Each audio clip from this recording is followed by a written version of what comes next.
count, and on the weapons charge, the sentence is up to 5 years. The state decided before the trial began not to seek the death penalty. Murdaugh still faces trial on a host of financial crimes charges.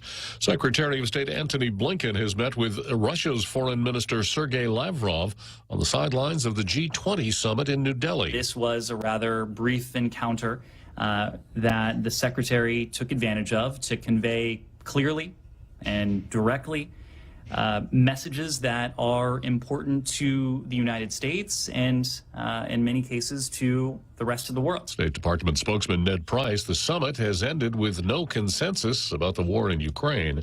Tornadoes touchdown in Texas and Louisiana on Thursday. I saw some debris flying by, and when I stood up, I saw the tornado going by. And it had a lot of debris, and it was just on the other side of a school. And then I watched it until it seemed to dissipate a little. That woman in Shreveport, Louisiana, nearly 221,000 homes and businesses in Texas still have no power.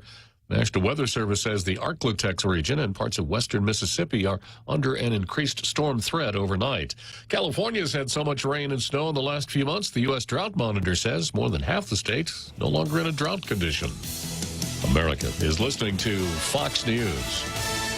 Join us at Mezcla Chamorro Fusion Bistro and see why they've been crowned Guam's best Chamorro food restaurant for 9 consecutive years. Experience Chef Peter's candied salmon over scallion coconut rice, octopus tinactac, Chamorro platter, and their award-winning gourmet burgers. Or if you're looking for something healthy, try their keto-friendly menu. Come and enjoy Mezcla's half-a-day service at their Hagåtña location from 11 a.m. to 2 p.m. for lunch, 5:30 p.m. to 9 p.m. for dinner, or 10 a.m. to 2:30 p.m. for their famous Sunday brunch. Every company needs money to grow and take on the challenges 2023 will bring. That's why Bank Pacific's commercial loan officers stand ready to help you. We offer several programs tailored to assist companies to get to the next step or perhaps for a startup, including working with SBA or GITA. Now we're banking on the future. Services to choose. Bank Pacific, where others put branches. Bank Pacific. We want to be your partner. Equal opportunity lender. Member FDIC. Credit conditions apply.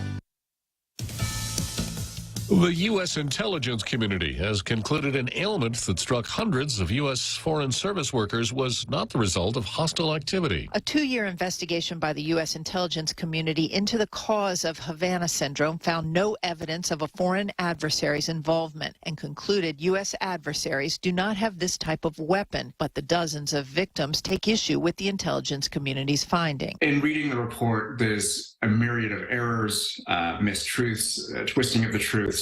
And flat out, as far as I'm concerned, lies in there. Adam, a U.S. government employee now medically retired, was patient zero. We are disguising his real name because of his past work. December 29th, 2016, Adam, who worked for the U.S. government at the U.S. Embassy in Cuba, believes he was attacked. He has since been diagnosed with a brain injury. At the Pentagon, Jennifer Griffin, Fox News. A federal warrant unsealed Thursday in Chicago says that Highland Park July 4th shooting suspect Robert Crimo III had bomb-making materials in his apartment and considered deploying explosives along the parade route.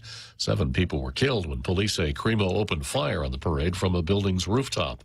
The Justice Department arguing that former President Trump can be sued by injured Capitol Police officers and Democrat lawmakers over the January 6, 2021 incursion at the U.S. Capitol, telling a federal appeals court in Washington on Thursday it should reject Mr. Trump's arguments that he is absolutely immune from the claims. A Trump spokesperson calling the lawsuits frivolous and said the appeals court should dismiss them. Jazz saxophonist Wayne Shorter has died. Considered a pioneering jazz innovator, Shorter enjoyed a career that lasted more than 50 years with Art Blakey's Jazz Messengers and the Miles Davis Quintet. Wayne Shorter was 89. I'm Jack Callahan. This is Fox News. Family Finance has been serving the people of Guam since 1959, and they will continue to be there for you in the years to come. Whether you're looking to get a personal loan for that summer vacation or paying off those long overdue bills, Family Finance has got you covered. Apply for a personal loan from $1,000 up to $4,100 by calling Family Finance in Hagåtña at 671-475-4545, Upper Tumon 671-647-5626, or in Dededo 671-633-4473. Half a day. This is Jade Uggan from Security Title, and in celebration of Tomorrow Month, here is a tip on dealing with your land. You might be thinking of giving part of your property to your child or another family member. Once you have subdivided the property and recorded the map, you will also need to record the deed transferring the title. Just drawing the map is not enough to make sure they actually own the land. Protehi I Tanonmu. When it comes to your family land, call the professionals at Security Title. We are here to help. This spring, shop on over to the Micronesia Mall and enter to win. Redeem receipts totaling $10 or more. Scratch for a chance at instant prizes from Burger King or Foot Locker. Or receive a grand prize entry form for a drawing on May 6th for a chance to win a new Toyota Tacoma 4x4 SR5 off-road package with lift kit from Atkins Kroll Toyota. 10 lucky runners-up will get $250 gift certificates from Goodwin Travel and Tour for tickets to Philippine Airlines. Shop more, win more at the Micronesia Mall. Follow us on Facebook and Instagram for more. Welcome to Tall Tales with Bob Klitzkie, the only show on talk radio where common sense is a lot more common. Phone lines are now open at 888-TALK. That's 888-8255. And now, The Point proudly brings you Tall Tales with Senator Bob Klitzkie. A well-regulated militia being necessary to the security of a free state, the right of the people to keep and bear arms shall not be infringed. So today is Tailgater T-Shirt Friday. We love our Tailgater T-shirts. We like Fridays, but we certainly don't like we don't like what comes after Friday. Saturday and Sunday, no tall tales. So we'll make the best of today, and we'll live through tomorrow and Sunday, and we'll be back on Monday. Let's start out with Zemi Ikotny.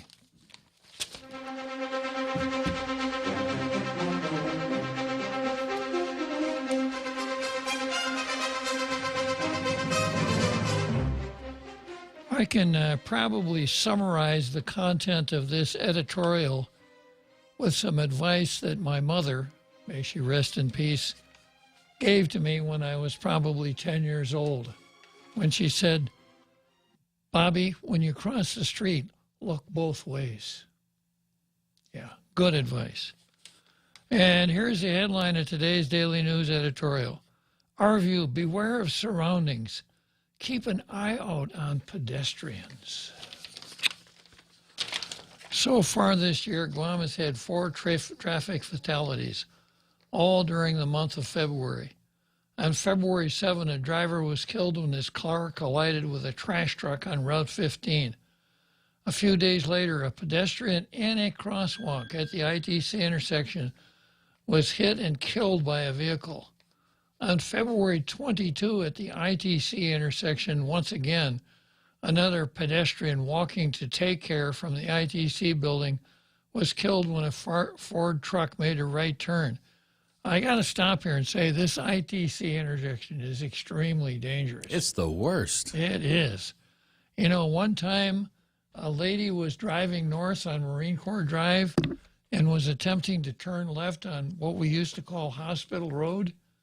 She overshot the turn, jumped the median, drove across the southbound lane, jumped the curb, all the way across the parking lot, through the front window of Jimmy Kitchen, all the way to the back wall of Jimmy Kitchen. So if you happen to be around the ITC intersection at 2 o'clock in the morning, be really, really careful. It's a dangerous intersection. I don't know, maybe Public Works can do some redesign work on that intersection, Jose. It's just not pedestrian friendly or red Jeep friendly. No. Well, you know, judging from what's happened up there, maybe a 15-foot, 2-foot brick, 15-foot high, 2-foot thick brick wall on that median, you know, right in front of that little strip mall there. Maybe that's what we need. Going on with the editorial. And Saturday, a motorcycle collided with the rear end of a vehicle, which was making a U-turn in front of Chief Brody Memorial School. The motorcyclist was pronounced dead at Guam Memorial Hospital. Must have been the U-turn that did it. On Tuesday, an Atalon Middle School student was injured by a vehicle that ran a red light. Traffic accidents aren't uncommon, but the number of fatalities in 1 month is concerning. Yeah, it is. That's a great editorial, Jose. Yeah. All right, let's take a look at the card. Now, of course, today is Friday. It's Tailgated T-Shirt Friday. So you know that right after the halftime show, we're going to run the Lulian Guerrero infanticide video. If you haven't seen it before, you're going to make sure you watch it. If you have seen it before, get your friends over, pop some popcorn. Well, wait a minute. It's not really that cheerful an event. So this is what we got on the card for today. We've got systemic racism. We've got Pete Santos times 2. Well, wait a minute. We took that off, didn't we? We've got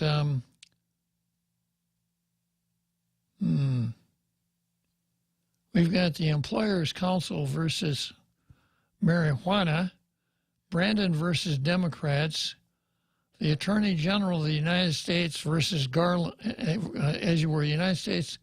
Attorney General of the United States, Merrick Garland versus the Catholic Church, Fran Drescher versus Empty Green, Troy versus Rev Tax, Horowitz versus Antifa and the IRS, Tan versus the Maskless, Tom Woods versus racism. Okay, so on Monday I'll be wearing my red shirt, and I'll spend a little time explaining once again systemic racism.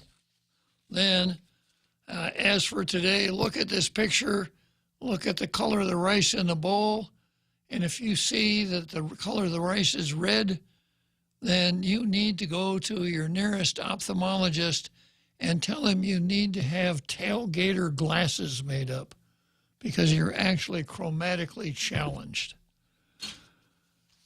Are those rose-colored lenses? Exactly.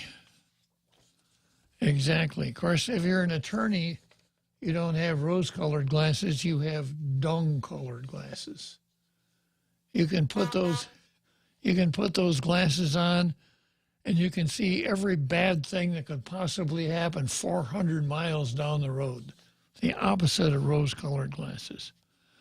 Okay, first item on the card, Employers Council versus marijuana.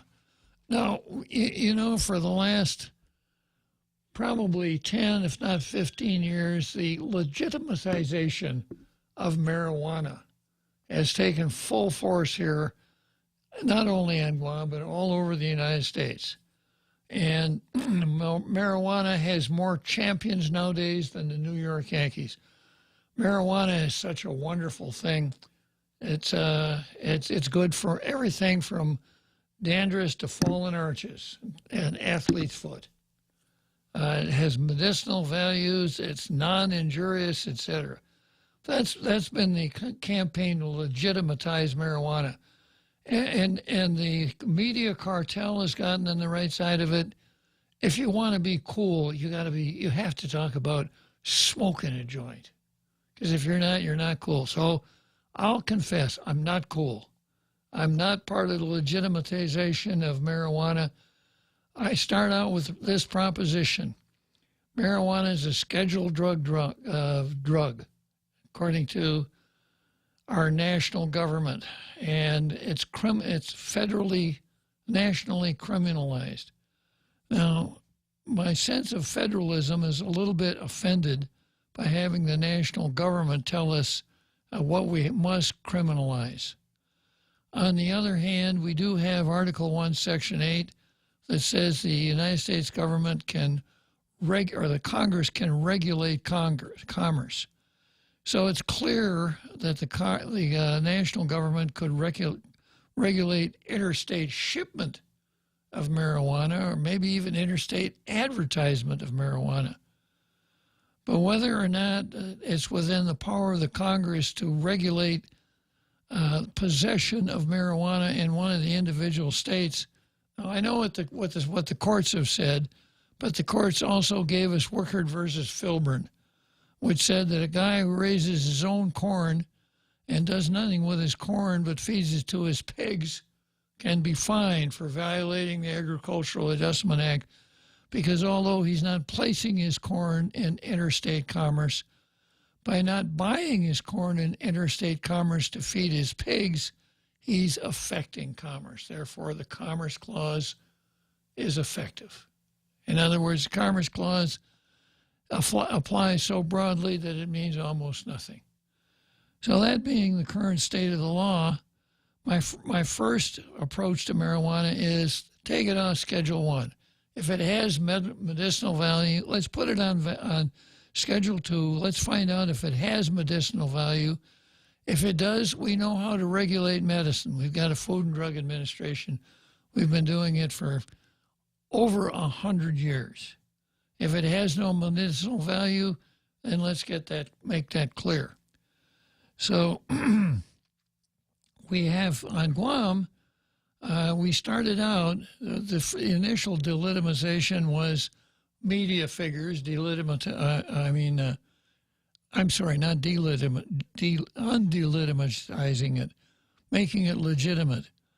Some media figures did it, some popular figures did it, etc., and it became pretty cool. Nationally, the same thing happened, even to a greater degree. So big Hollywood, big media, etc., climbed on that bandwagon, and then the states decided that they would legalize marijuana. And we started out with medicinal marijuana. This was the easiest door to open. And we did it here too. We didn't say we're not going for recreational marijuana.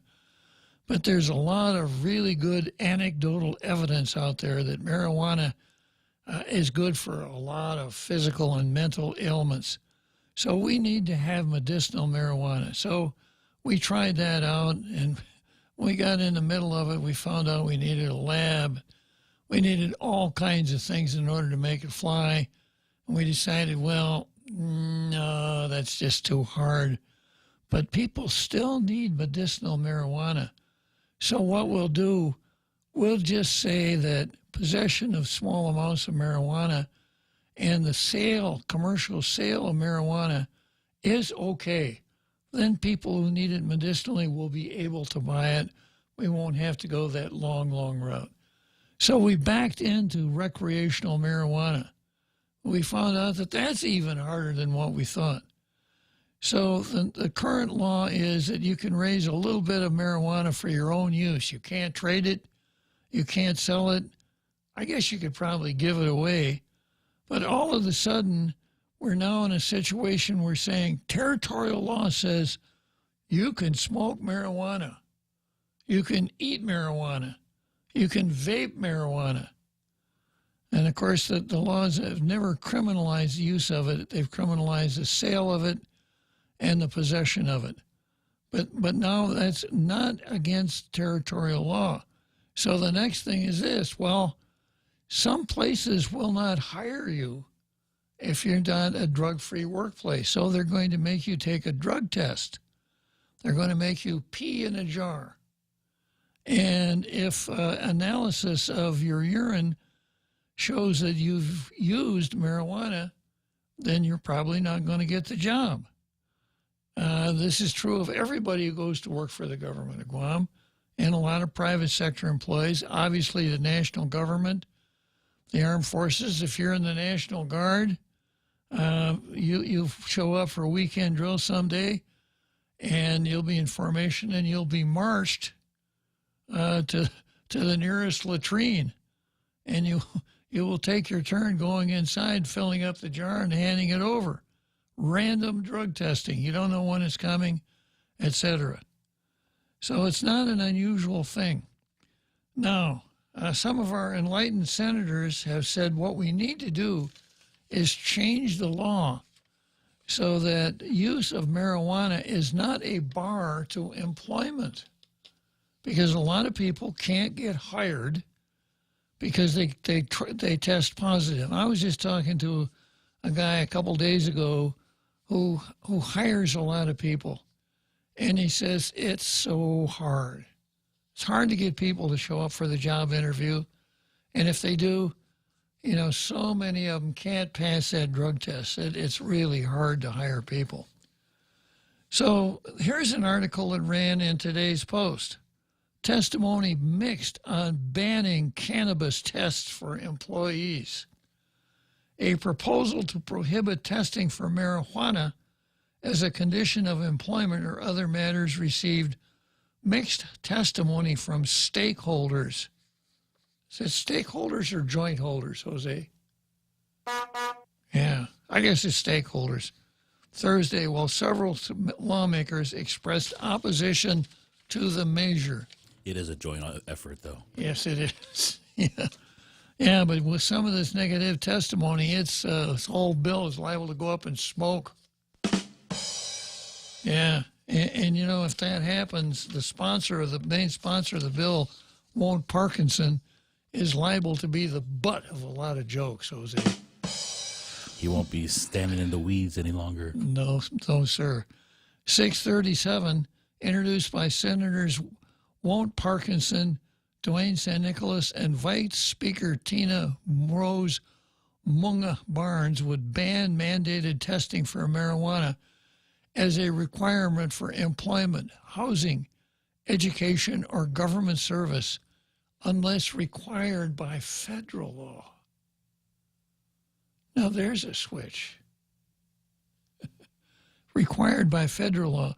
Because you remember the legislature passed a statute, or was it a resolution that said the lowest possible priority here for law enforcement is federal law. And now Tina Rose Munga Barnes and Won't Parkinson and Santa Claus come along and say, well, if it's required, you got to kind of obey it then. However, it would not prohibit law enforcement from testing as part of an investigation. The measure also does not prohibit an employer, college, or landlord from taking action based on a person's behavior rather than test results. So I suppose that means if a person is under the influence of marijuana and it's detectable, you could fire him. Seems right. Catherine Gale, Executive Director of the Employers Council. Now, the Employers Council has been around ever since. It started out as the Hawaii Employers Council, because there was an Employers Council in Hawaii. They started a branch here. It later on changed its name to Guam Employers Council, and the person in charge of the Employers Council has always been kind of a cool guy. The Employers Council is a membership organization, and employers who want to belong pay dues, elect officers. The elected officers then choose the executive director.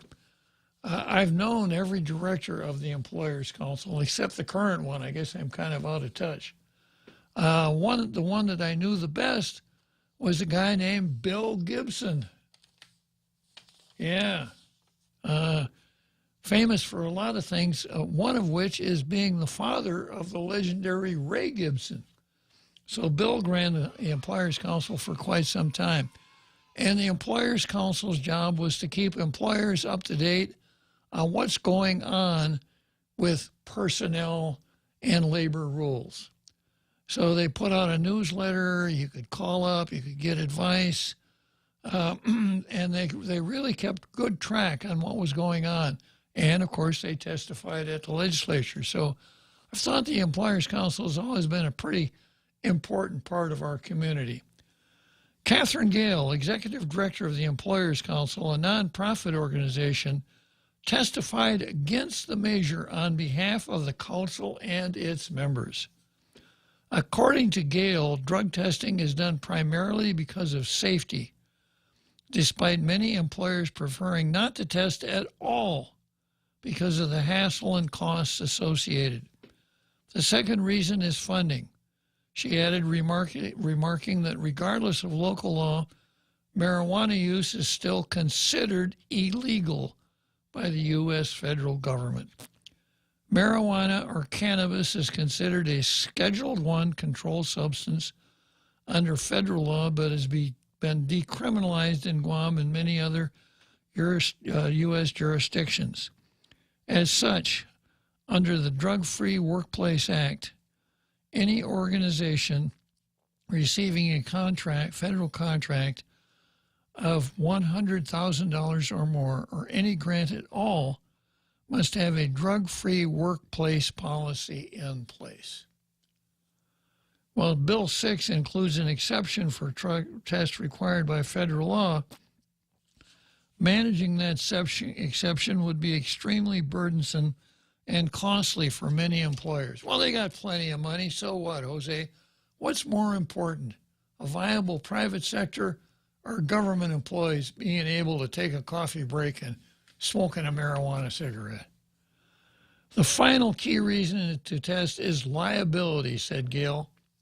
Many insurance policies that companies are required to carry have a drug testing or drug policy requirement and will charge a much higher premium if there is limited or no testing, she said. Two other speakers, Vincent Herrera and Monica Marquez, supported the measure. Herrera said many workers on island do not use any cannabis products to help with ailments because they fear they might test positive for tetrahydrocannabinol, or THC, the main psychoactive component of marijuana. We have a lot of older citizens and veterans that are in the workplace that have many aches and pains. They have a hard time sleeping, and they continue to suffer when there are products out there that can help them because they are worried they might lose their job. See my statement concerning Schedule 1, drugs, FDA, the opening the door for recreational marijuana, etc. Senator Joe St. Augustine said while he supported to legalize cannabis on Guam, he couldn't support a ban on testing for employment because the government has zero tolerance. The federal government has zero tolerance. And if any private industry out there here is allowing it, go for it. That's your business. I don't believe the government should tell you as a private owner or a business that you can't test for marijuana. Now, I want to stop there.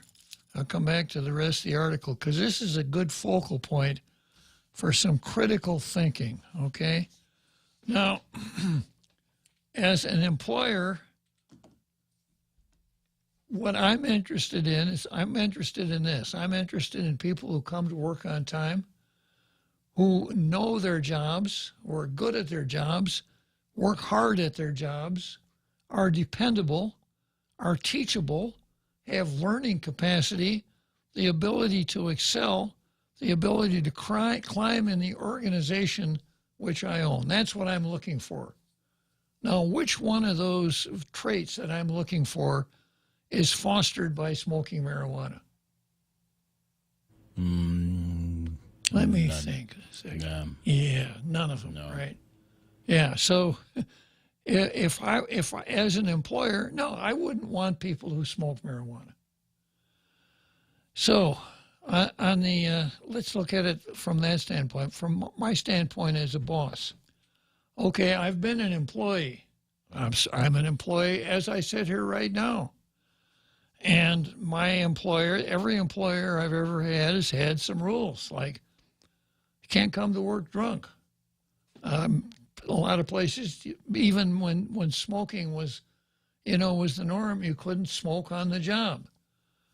But I never had an employer tell me that, Bob, you work from 8 to 5 Monday to Friday, and I want you to come in on time.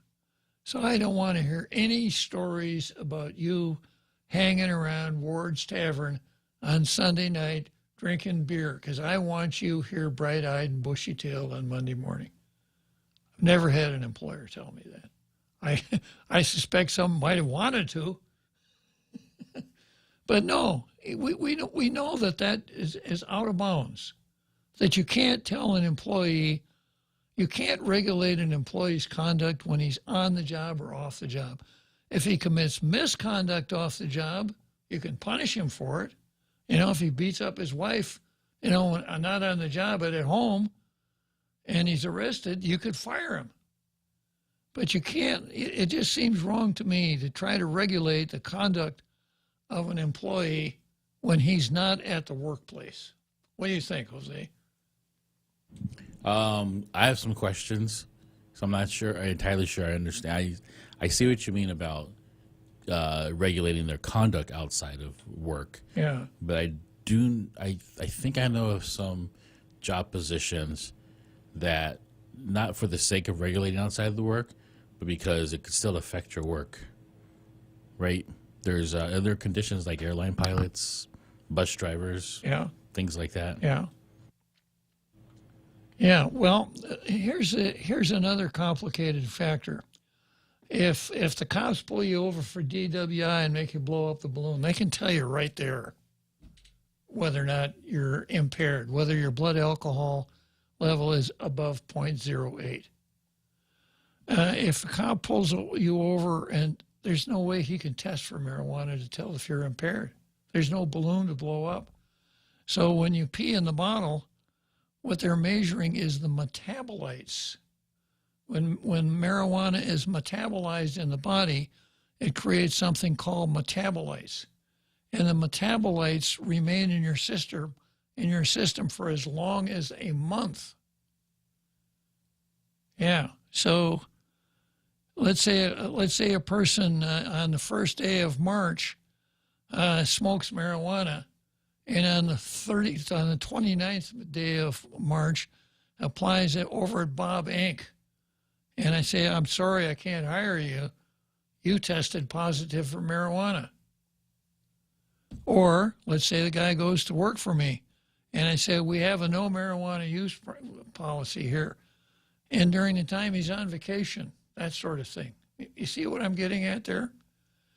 Now, there's another complicating factor here.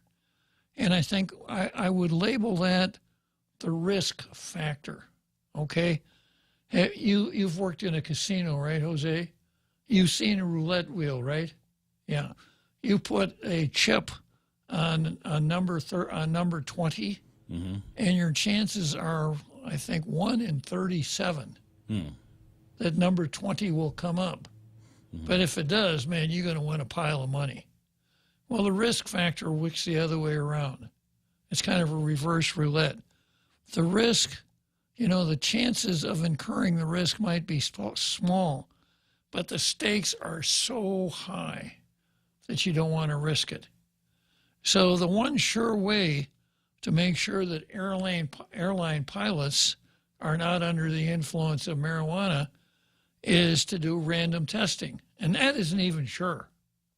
The guy could be playing roulette with your airline. But if the risk is so great that employers are going to attempt to regulate your conduct even off duty. Okay, I'm going to go off duty for just a minute or two, but I'm going to stay right here. In fact, Jose is going to put the sign up, otherwise you could keep an eye on me.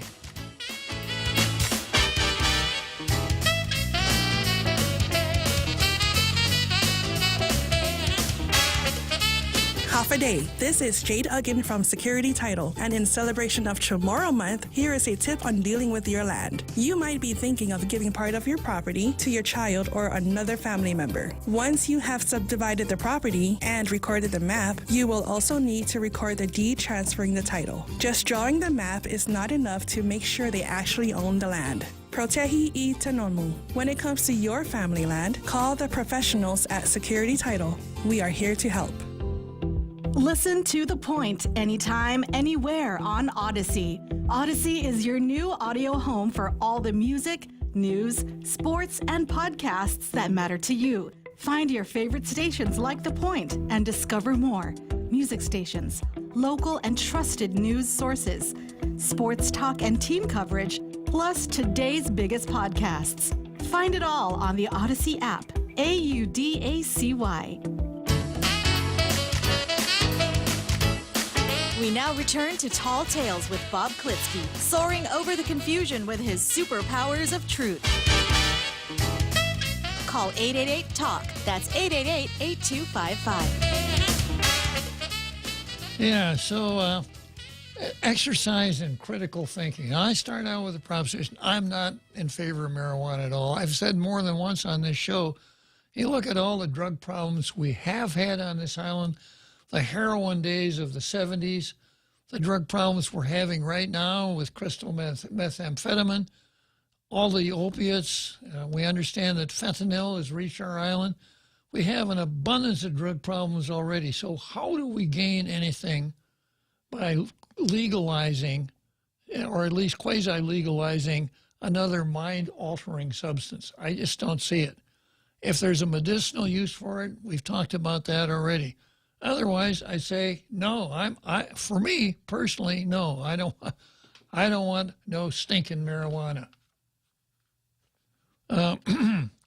On the other hand, I do believe in that. Jose, let me have the side camera here.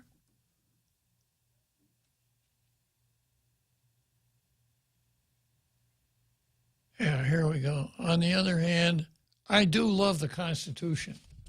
And the Constitution has an equal protection clause and a due process clause.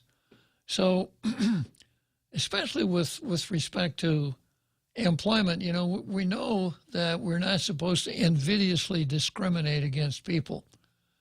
So would this be a form of invidious discrimination for an employer to attempt to tell you what you can do in your own house? Let me give you a harder example, which is actually an easier example. We all know that high fructose corn syrup is a really unhealthy thing to use. And we also know that all kinds of foods are prepared using high fructose corn syrup. Let's say that we could develop a test for high fructose corn syrup to tell whether or not a person had eaten high fructose corn syrup, say within the last hour or within the last 2 hours. Now, it's in the employers that, to the greatest extent possible, Bob over here at Bob Incorporated wants to hire the healthiest employees that he can. Now, I can't refuse to hire somebody because I think maybe he's not healthy, or heaven forbid because he has a disability. But I to the greatest extent possible, like to hire healthy employees because they're not going to miss as much work. So we know that high fructose corn syrup can lead to all kinds of civilization diseases. So let's say that we develop this test where we could test for high fructose corn syrup in the diet. And my rule is, if I find out you've been eating high fructose corn syrup, you're fired. Would that be okay out there, tailgaters? Would we tolerate a rule like that? Or would we tolerate a rule that said, just plain old sugar? Let's say that we decide that candy is really bad. And so that we have a means of testing for Hershey bars, because Hershey bars have a lot of sugar in them. So would it be okay then to have a rule that if you're employed here, we're going to give you tests, we're going to make you pee in the jar, and if you test positive for Hershey bars, you can't eat them on the job, but you can't eat them at home either. If you test positive for Hershey bars, you're out of here. Would that be okay, Jose? Only if the company is Mars bars. Good call, Jose. Yeah. Mars could do it. Snickers could do it. Yeah, right. Yeah. Okay, so you see what I'm driving at there. So let me see if I can pick up some of the comments on Facebook here. A little exercise in critical thinking. Lonnie Salas said, yesterday I didn't quite understand about a ring cult. I guess it's not important. Did I miss that one? Lose it already? How did I do that? How did I lose that comment?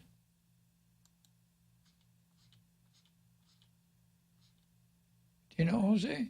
No, I don't know if I've seen it. All right. Well, she said she didn't understand about a ring or a cult. So I'll explain. historically the merry-go-round. I think people here understand what a merry-go-round is. We've always had merry-go-rounds at the Liberation Day Carnival. And when the merry-go-rounds were first invented, as you rode around, there would be a little slot.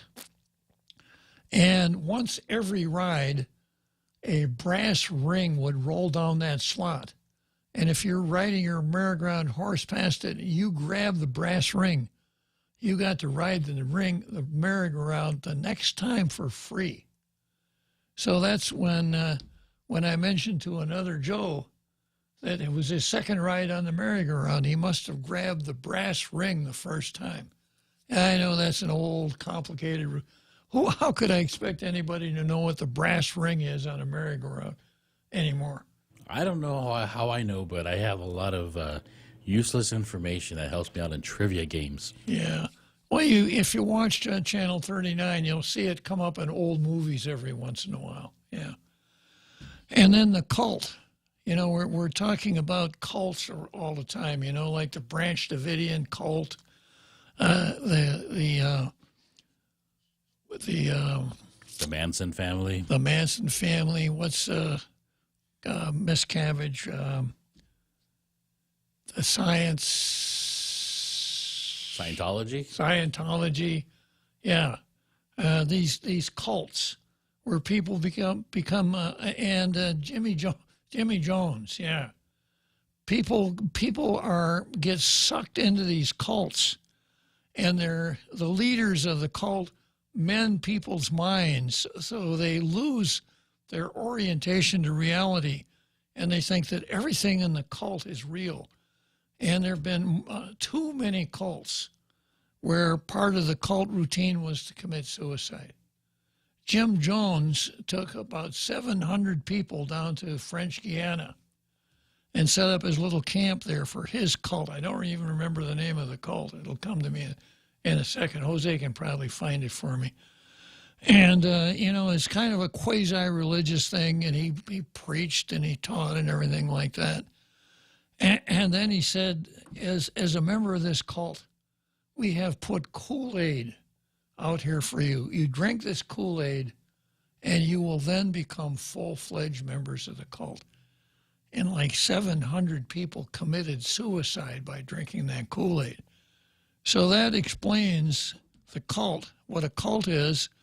And it also, Lonnie, it also helps you understand that when people have gotten so taken into a particular ideology, it's kind of like our systemic racism here.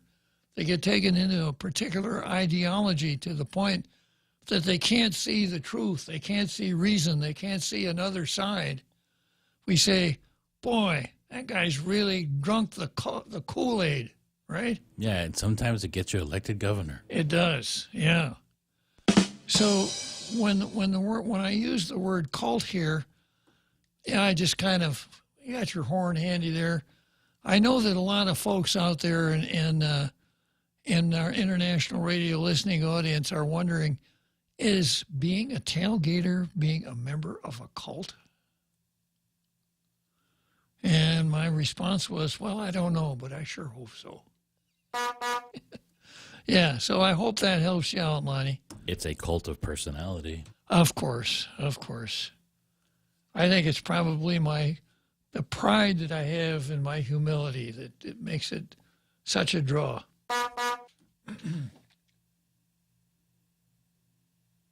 People's Temple is what Jim Jones was in charge of. People's Temple, yeah.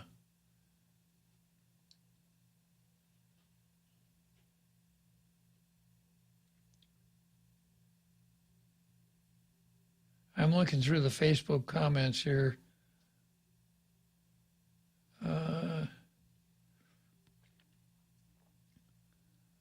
Sarita, pretty Sarita Garin says, Ainako, Mr. Jose Martini, go to the Point GU and look for the beard and click and get your tailgaze, I'm a tailgater t-shirt. And she's got a role model, Jose.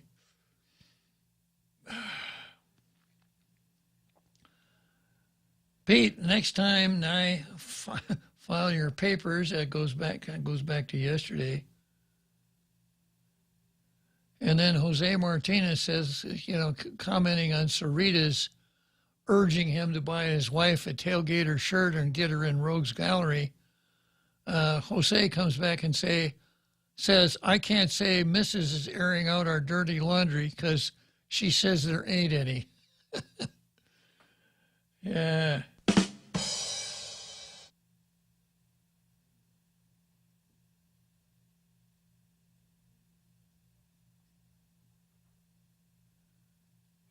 I know there's some comments on here about marijuana.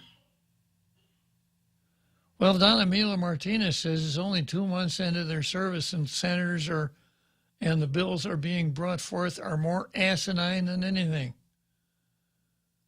And let's see. And Bunker Mano said, no smoking on the job, not while I'm on the clock.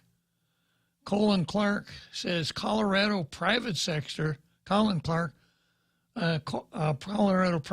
realizes they won't have a workforce, so they've implemented a drug test on the spot. Since my stays in the system, this allows them to tell they are currently high. Well, you might run into some problems with that. You can test. You can have a pre-employment test. You can have a probable cause test if a person is acting like he's under the influence of drugs. But random tests, pretty hard to come by in the private sector, constitutionally. Let's see, Lonnie Salas got a chuckle out of that.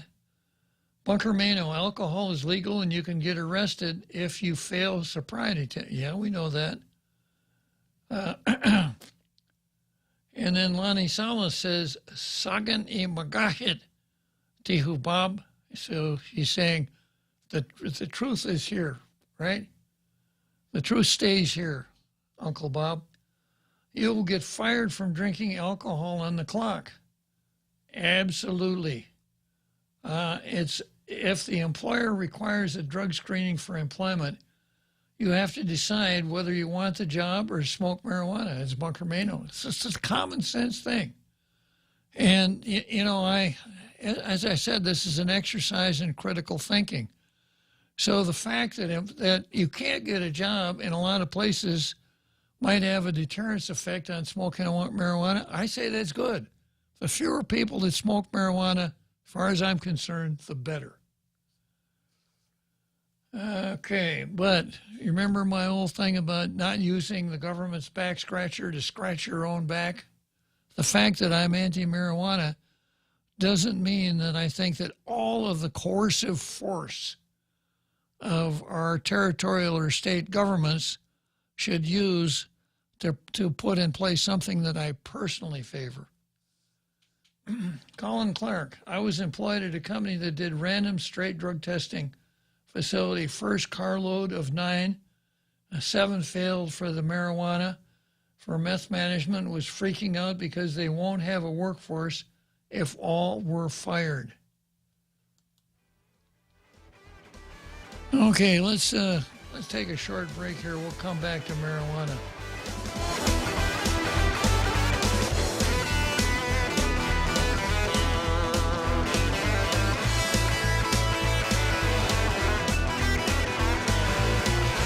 Get ready for the music event of the year. The Tumonde Music Festival is back, and it's better than ever. Featuring soloists, choirs, small ensembles, bands, and orchestras from Guam, the Marianas, Japan, and the U.S., TBMF offers something for every music lover.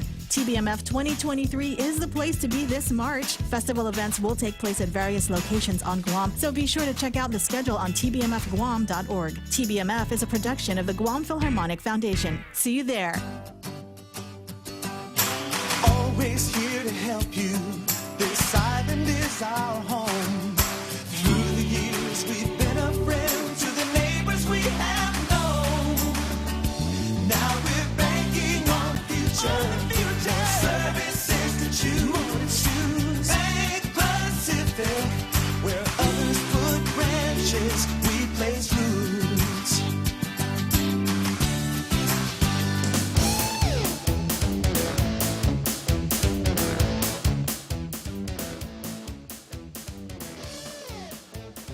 Okay, here we go. So we've got Pete Santos Squared up next, who wants to talk about, and as usual, he's got a little humor to bring to the conversation here. So go for it, Pete.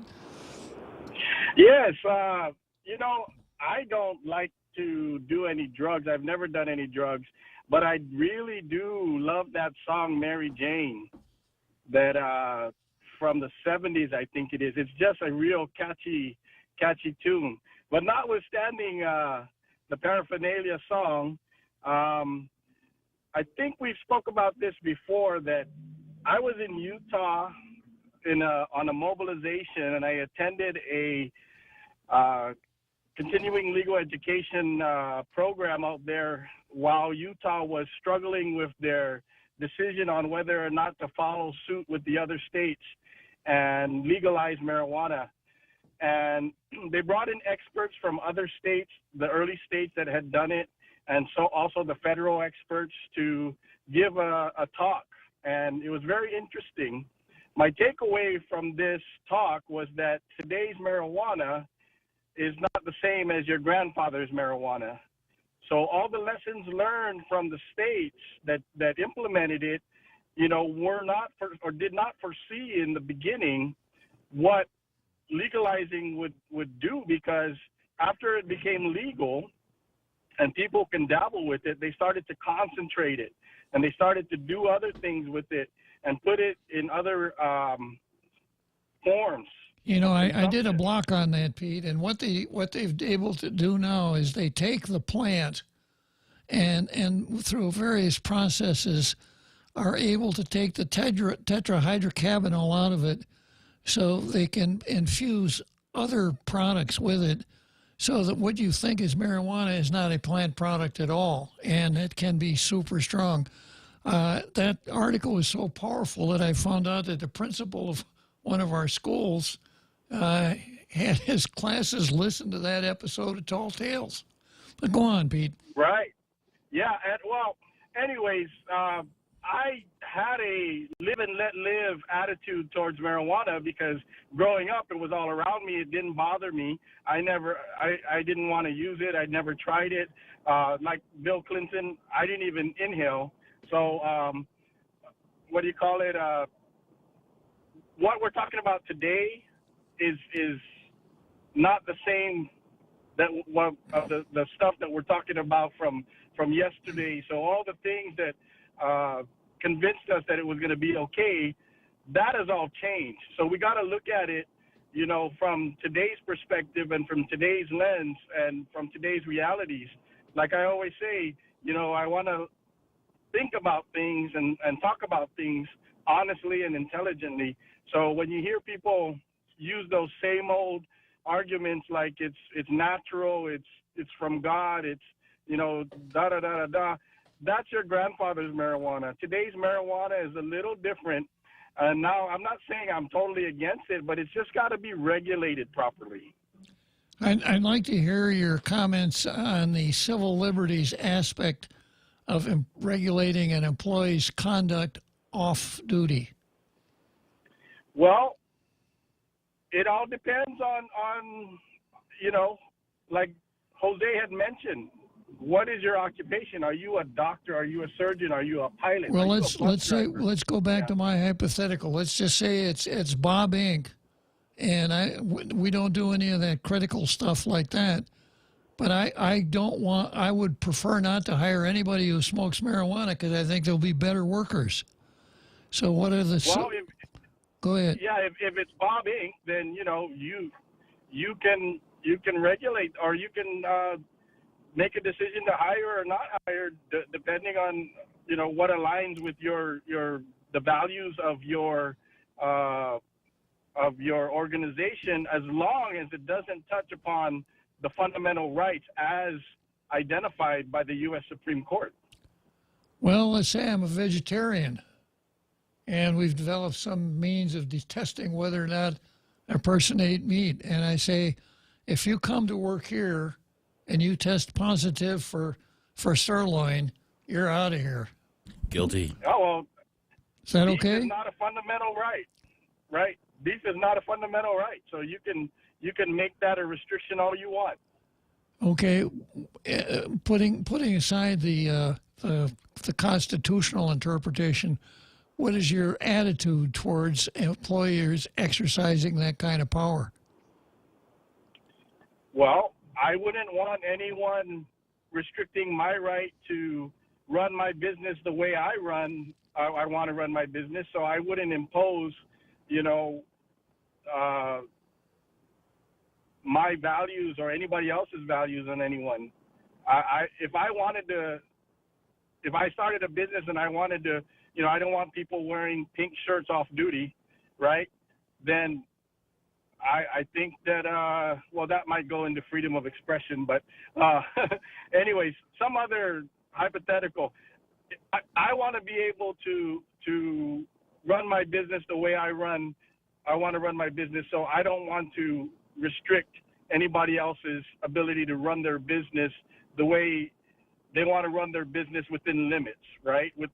As long as we're not violating somebody's fundamental rights. Let's let Jose in here for a second. I have a question then, and I don't know if either of you attorneys have ever heard a case like this or be a part of it. An employee does some misconduct outside of work. Let's say they shoplifted something, or they made a stink at an establishment. Social media got a hold of it, and that person was fired from their workplace. Can a business owner require a certain kind of conduct for their employees to represent the company even outside of the work hours? Well, it would probably be litigated under a different approach or framework, right? First, you got to ask, are you an at-will employee? Do you have employment rights, right? And if you do, then you have standing to sue for violation of those employment rights. If you're an at-will employee, then sorry, you're just stuck out of luck. At-will employee can be fired for a good reason, no reason at all, but not for a bad reason, like you went and voted or something like that. Yeah. Well, right, you added a lot to the conversation, Pete. Anybody who wants your typical repeat can watch the rebroadcast of the show on YouTube or Facebook, right? That's it. Viva Mes tomorrow. I was in court today, Uncle Bob, and one of the marshals was showing me a video. It's the video that when I ran into you in Texas. Really? Yeah, he was like, hey, I just saw this video. I was checking it out because he was looking up for tomorrow videos. Because I conducted that video, we conducted that video in tomorrow. Well, yeah. that would I'll be. I'll send you the link. Yeah, we might run it in Rogues Gallery. Thank you, Pete. All right, that's that. He ran into you? Was he driving a red Jeep? No, I wasn't at a Chinese restaurant, so I was safe. Yeah. Okay, it's just about time for the big halftime show and Lou Leon Guerrero. Maybe I can get a little bit more of this article in here. St. Augustine said that he can't support a ban on testing for employment. Several lawmakers agreed with St. Augustine. Tom Fisher noted that the way the bill is written, school bus drivers, police officers, and other employees involved with law enforcement or public safety do not have to be tested prior to employment. All right, let's break for the big halftime show.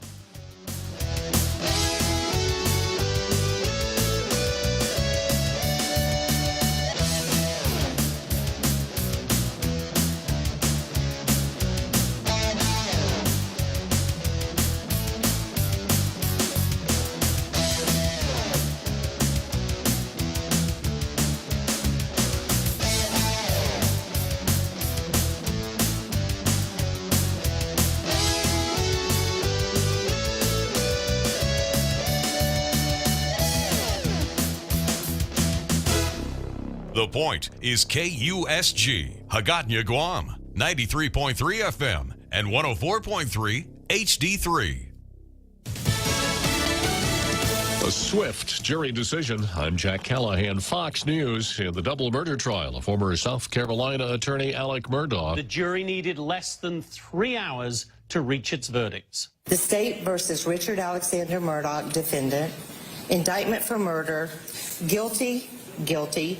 Indictment for possession of a weapon during the commission of a violent crime, guilty, guilty. Alec Murdaugh was immediately handcuffed at that point and led from the court. No obvious signs of emotion on his face. The judge, the attorneys, and Alec Murdaugh will be back in court at 9:30 Eastern Friday, when the now convicted killer will be sentenced for murdering his own wife and son. Fox's Jonathan Hunt reports Murdaugh will get a minimum of 30 years in prison, but could be sentenced to life. His defense attorney only saying after the verdict they are disappointed. For the first time in more than a year, there's been a face-to-face conversation between U.S. and Russian diplomats as Secretary of State Blinken spoke with Russia's Foreign Minister Sergei Lavrov at the G20 summit meeting in India. Secretary Blinken bringing up Russia's decision to suspend participation in a nuclear weapons treaty. The rest of the world expects Russia and the United States, just as we did with the Soviet Union during the course of the Cold War, to cooperate and to engage in talks on strategic stability and arms control. State Department spokesman Ned Price says Blinken also urged Russia to free American Ned Whelan, who's been jailed in Russia since 2018 on spy charges. Tornado damage reported in Shreveport, Louisiana, and suburban Dallas, Texas, where the roof was blown off a building. It got really windy, and out of nowhere it hit, and then the whole building started shaking. Michael Roberts, one of about 24 residents who were displaced from their apartment building. America is listening to Fox News. Get ready for the music event of the year. The Tumonde Music Festival is back, and it's better than ever, featuring soloists, choirs, small ensembles, bands, and orchestras from Guam, the Marianas, Japan, and the U.S. TBMF offers something for every music lover. TBMF 2023 is the place to be this March. Festival events will take place at various locations on Guam, so be sure to check out the schedule on tbmfguam.org. TBMF is a production of the Guam Philharmonic Foundation. See you there. Join us at Mezcla Chamorro Fusion Bistro and see why they've been crowned Guam's best Chamorro food restaurant for 9 consecutive years. Experience Chef Peter's candied salmon over scallion coconut rice, octopus tinactac, Chamorro platter, and their award-winning gourmet burgers. Or if you're looking for something healthy, try their keto-friendly menu. Come and enjoy Mezcla's half-a-day service at their Hagatnya location from 11 a.m. to 2 p.m. for lunch, 5:30 p.m. to 9 p.m. for dinner, or 10 a.m. to 2:30 p.m. for their famous Sunday brunch. Angry residents of East Palestine, Ohio, telling the Environmental Protection Agency at a town hall meeting Thursday night they're not buying the agency's claims that they are safe in their homes following last month's toxic train derailment. Region 5 Administrator Deborah Shore of the EPA tells East Palestine residents at a town hall the agency will require Norfolk Southern to test for dioxins, toxic chemicals. And we will direct the company to conduct immediate cleanup if contaminants from the derailment are found at levels that jeopardize people's health. Saying 589 home reentry screenings have been conducted. We're going to clean up the site. We're going to test until we can get all the contamination going. Residents demanding answers from Daryl Wilson of Norfolk Southern, which is under fire from lawmakers and officials over the derailment and decision to burn off some of the toxic chemicals on the train. Kristen Goodwin, Fox News. Federal Aviation Administration is investigating a string of close calls between airplanes, including one this week at Boston's Logan Airport. The incidents are also raising questions about whether air travel is getting less safe. The FAA plans a safety summit this month to look at whether some measures used to prevent accidents are less effective than they used to be. California Senator Dianne Feinstein is hospitalized. The California Democrat is receiving treatment for shingles. A statement from Feinstein's office says she expects to make a full recovery and will return to the Senate later this month. Shingles is a non-life-threatening illness and usually occurs in older adults who had the chicken pox. The 89-year-old Feinstein announced last month that she will not seek re-election in 2024. Feinstein has represented the Golden State since 1992 and is the longest-serving woman senator ever, as well as the oldest sitting senator at age 89. Tom Rigotti, Fox News. And I'm Jack Callahan. This is Fox News. Every company needs money to grow and take on the challenges 2023 will bring. That's why Bank Pacific's commercial loan officers stand ready to help you. We offer several programs tailored to assist companies to get to the next step or perhaps for a startup. Including working with SBA or GITA. Banking on the future. Services to choose. Bank Bank Pacific. We want to be your partner. Equal Opportunity Lender. Member FDIC. Credit conditions apply.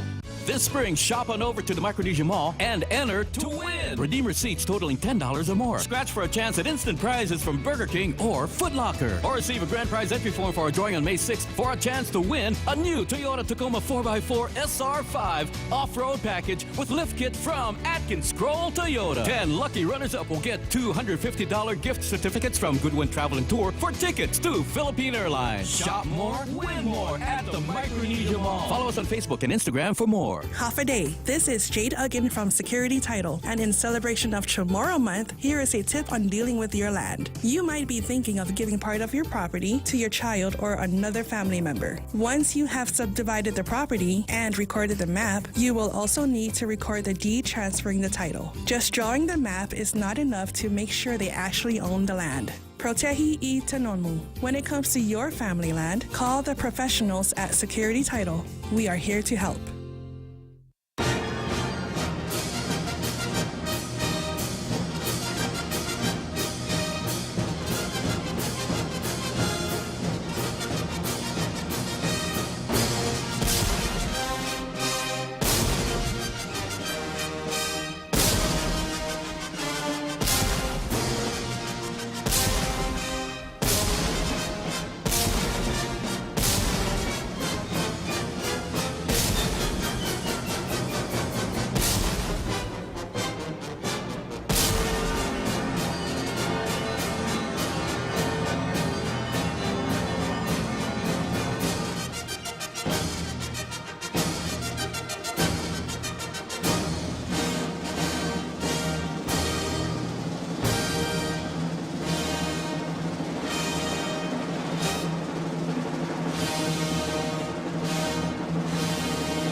Okay, so there we are, the Rogues Gallery on Tall Tales. What a show it is. And Jose, you know what I'm going to tell you to do, or I'm going to ask you to do next. I'll tell you what, let's pretend that you're ordering a T-shirt for your wife. and just kind of give us the play-by-play as you go through the process. You ask her, honey, can I have the card? And then you point your browser to thepoint.gu. Click on the link that has the T-shirt and the beard. It'll bring you to where you can order your shirt, and when it arrives, you give it to your wife first so she can put hers on, take a picture of her, put yours on, take a selfie, and send both pictures to the Point's WhatsApp number at 797-8255. And both of you can be a part of the Tall Tales Rogues Gallery. Boy, and live happily ever after, right, Jose? Absolutely. Yeah, and it may be part of the process of entering the cult, right? Maybe we should have a special soft drink called Tall Tales Aid, right? All right. So, Right Aid. You're Right Aid. Okay, so next item on the agenda here is the Lou Leon Guerrero video, which could be titled, Why I Favor Infanticide. So go ahead and run it, Jose. Mr.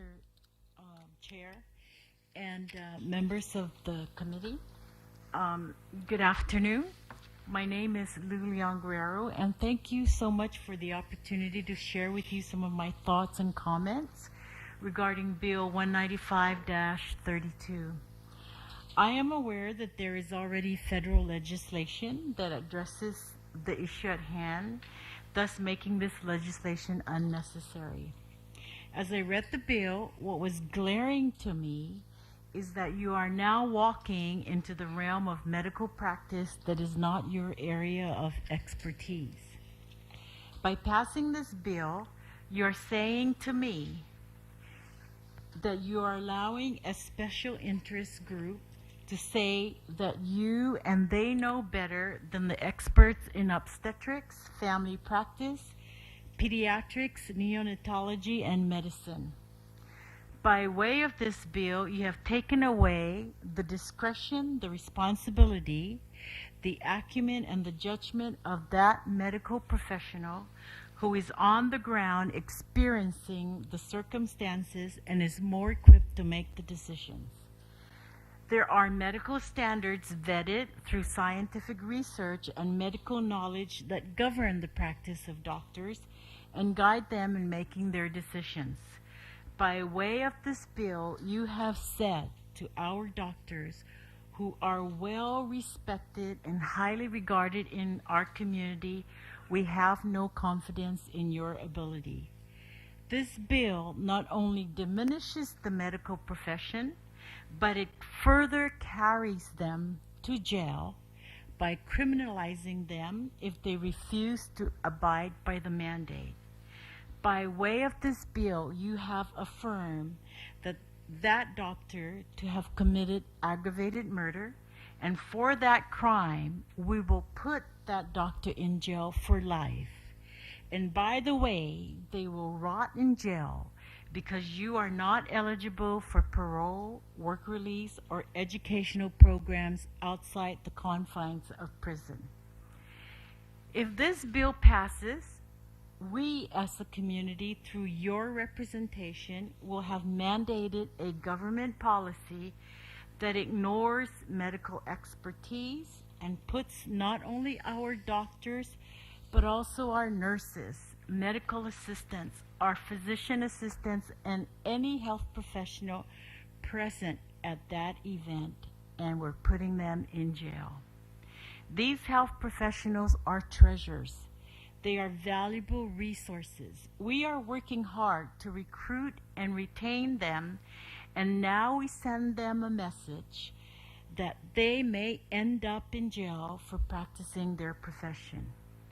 I know and truly believe, Senators, that this is not the route you want to travel.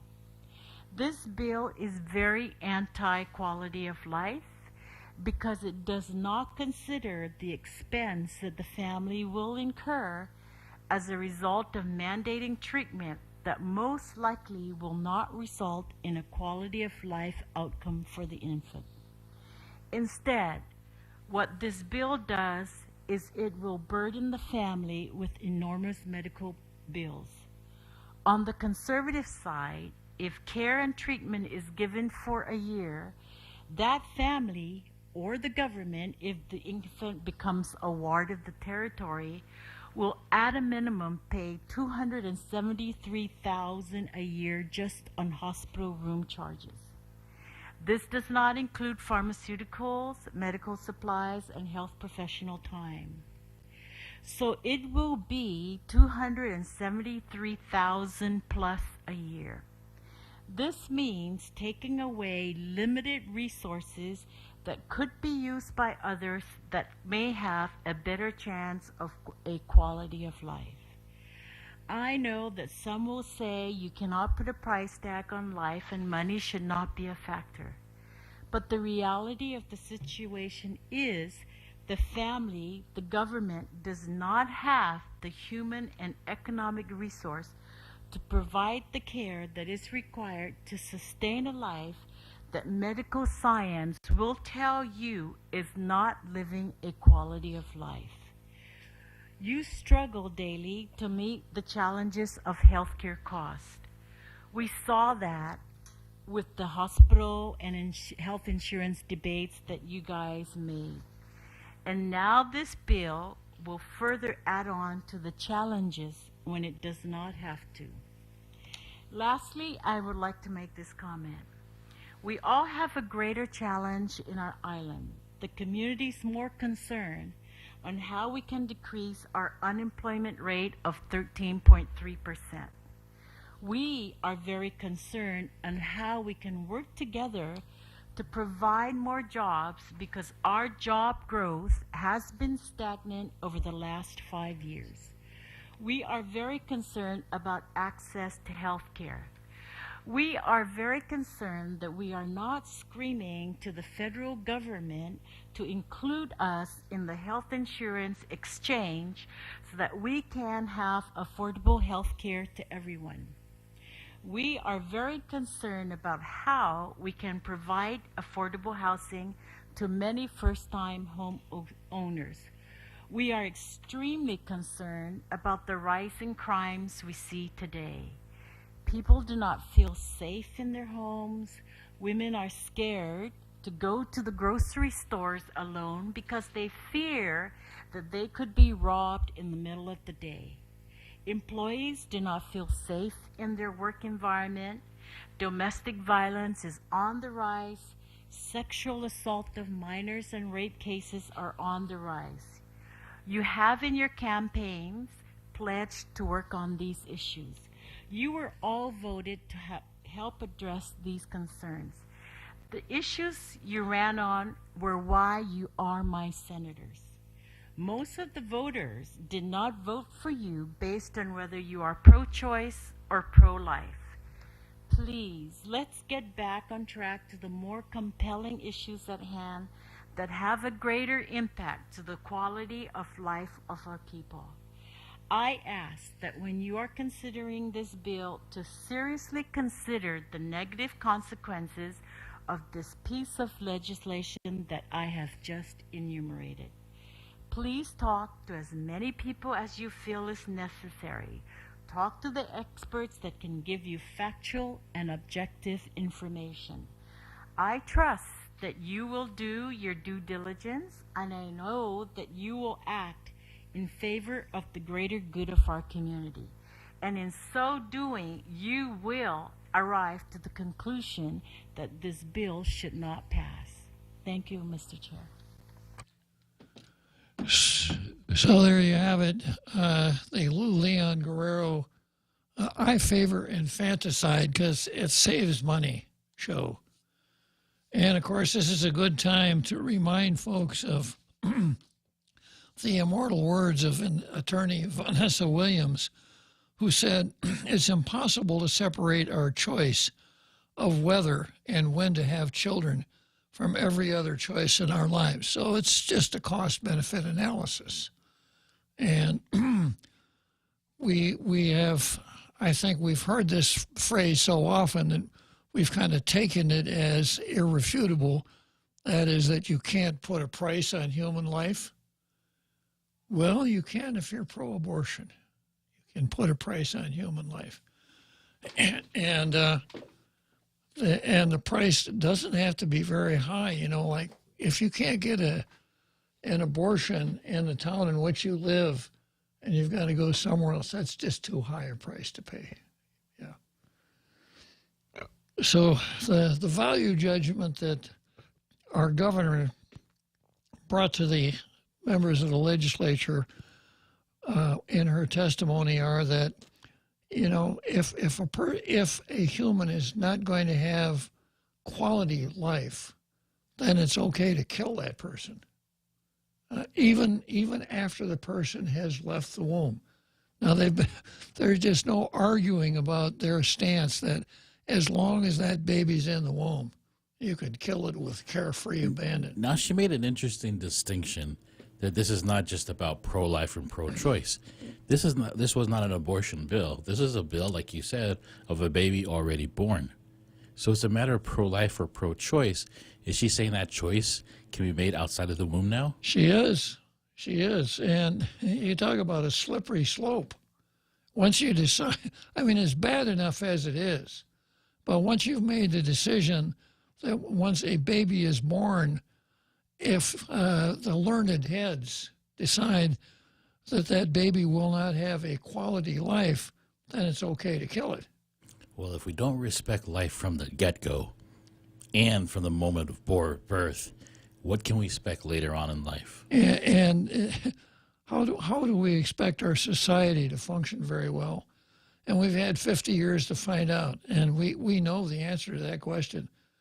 Not worth a darn. You compare the folkways, mores, customs, traditions, etc. of the United States in 1973 with what we got in 2023. It's like two totally different. I don't think there's any successful society in the history of the world that had a game plan of let's cull the herd by killing our unborn. Exactly.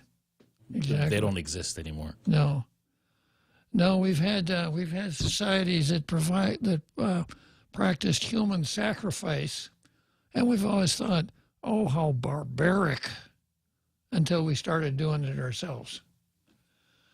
Okay, well, we'll play that next Friday. We play it every Friday, just to make sure that everybody understands where our governor is coming from on this, and why the majority of people voted for her. Still an open question. I'm going back to this article here on marijuana and Warren Parkinson's bill that would prohibit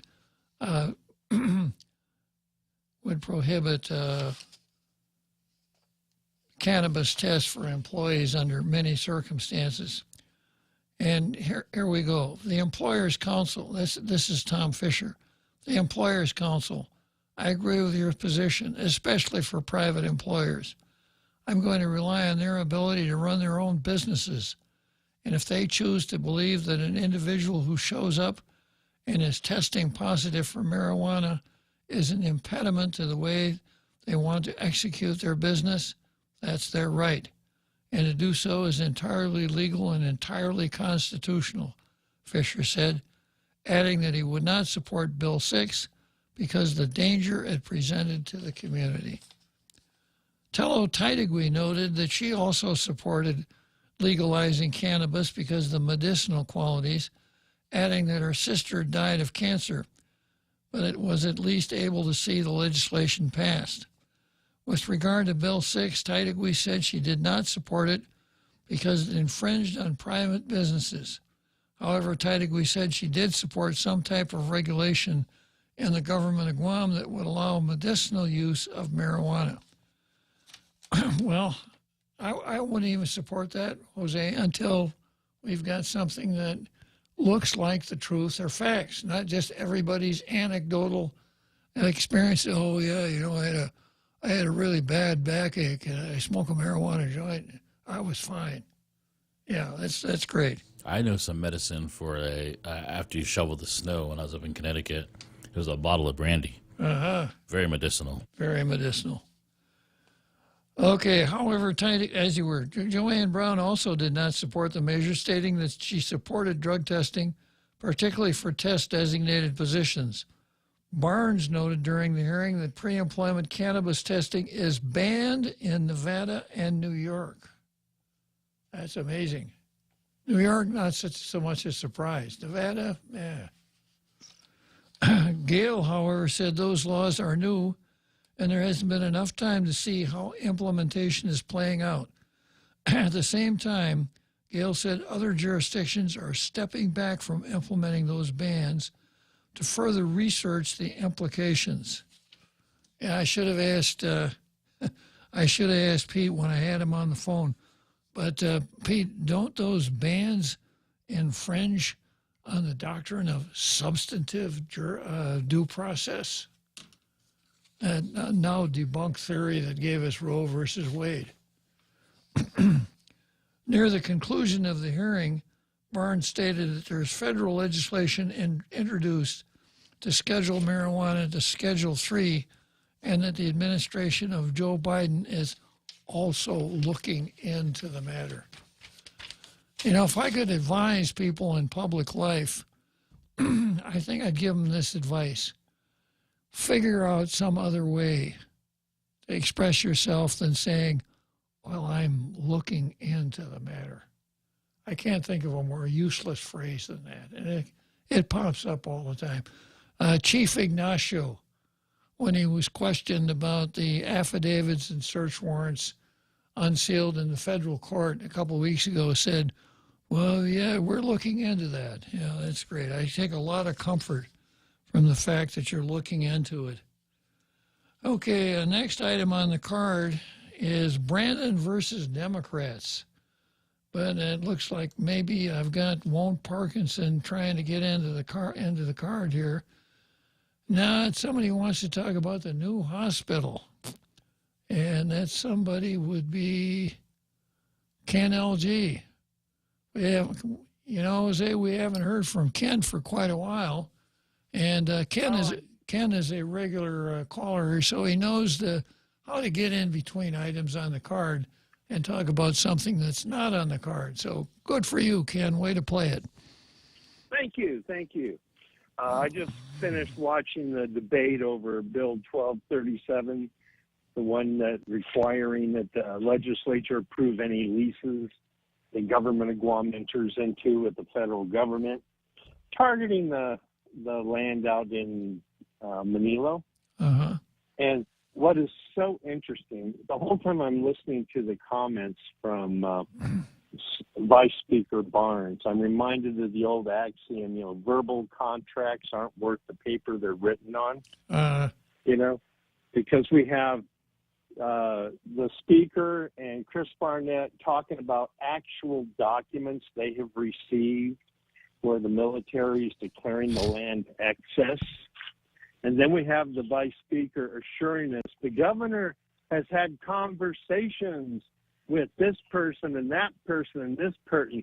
And in those conversations, she has been assured, that the land will be made available only for a hospital. Why is the Vice Speaker speaking for the governor? That's interesting. Yeah. Well, that's because, she drank the Kool-Aid and she's required to represent the governor's side on any and all discussions, especially when it comes to who has higher priority, ad loop or the people of Guam, So that's what, I was watching and listening to the speaker, Vice Speaker today, talking about these conversations. It reminded me of the conversation that was documented on video where the governor claimed to the people of Guam, we have already held public meetings and the medical community has been involved in the decision-making process. So it goes back to how can you tell when a politician is lying, their lips move. And that's what we're seeing happen here because the administration is still putting forth this fiction that they have had substantive conversations, but they can't provide a single document to back up any of these conversations. They claim they have. Didn't the governor say one day that she had the documentation, but that her dog ate it?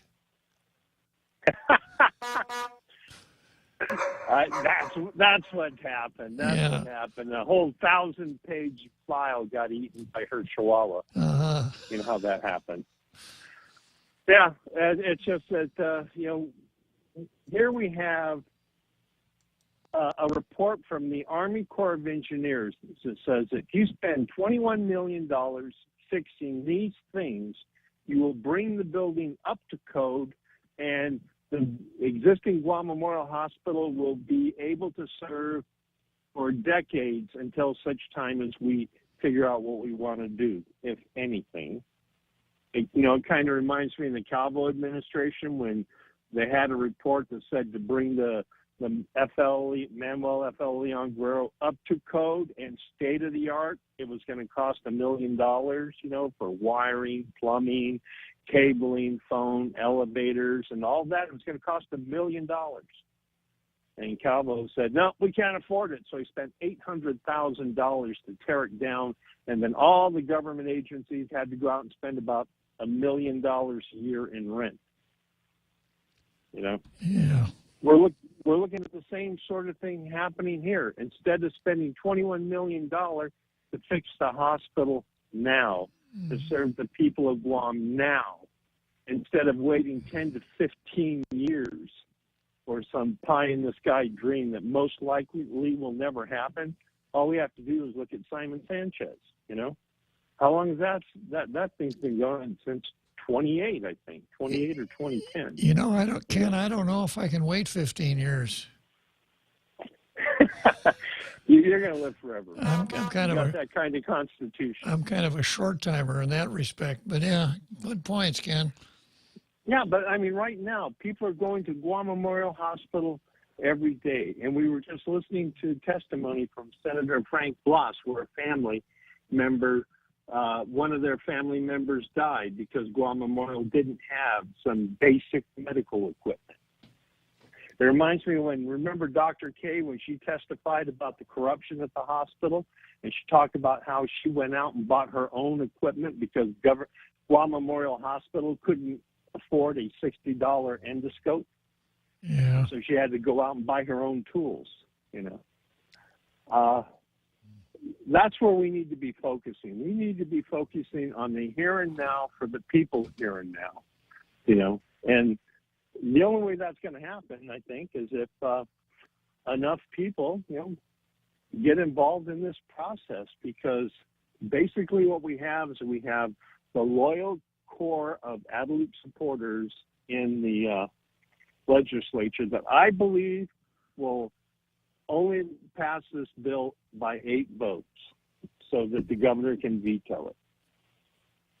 That way the governor will take the blame and not them. I see. Yeah. Yeah, it's kind of like what we saw during the pay raises when we had, I think it was like 10 different bills introduced to roll back the pay raises over a period of 2 years, and not a single one of them passed until 6 senators were unelected over the pay raises. Yeah, the WANPAT 10 pay raises. Yeah, and every one of them had a poison pill in it. And it was crafted so that every one of the guilty senators could say, well, I voted to roll back my own salary. Of course, the bill, the commissioner's salary, the mayor's salaries were in the same bill, so it couldn't pass. Yeah, so the way it's going to play out here is we're going to have a key group of Democrats who are going to vote to pass the bill just so they can say that I voted for the people without making sure that this bill was veto-proof. That way the governor, who is not going to run for election next year, can say, well, it's nice of the legislature to chime in. It's nice for the legislature to claim to want to serve the people and make sure the people's needs are addressed, and in a way that I don't care. That's basically what it comes down to. She has lied about everything in this process up to date. She lied about having the documentation. She lied about having the funding. She lied about holding the meeting. She lied about this project is wholly supported by the medical community, So anyway, it was a good, I encourage everybody to watch the legislature on YouTube. And what is really interesting is who doesn't stand up to speak. We see a lot of senators not standing up to speak on this bill. And those are the ones that are supporting Adelup over supporting the people of Guam. Well, thanks a lot for the report, Ken. We'll pick this up on Monday. There's a lot to talk about here. I really appreciate your report. Yeah, make sure we get this one on the card. We'll do it. All right, let's head for Wrigley Field, Jose.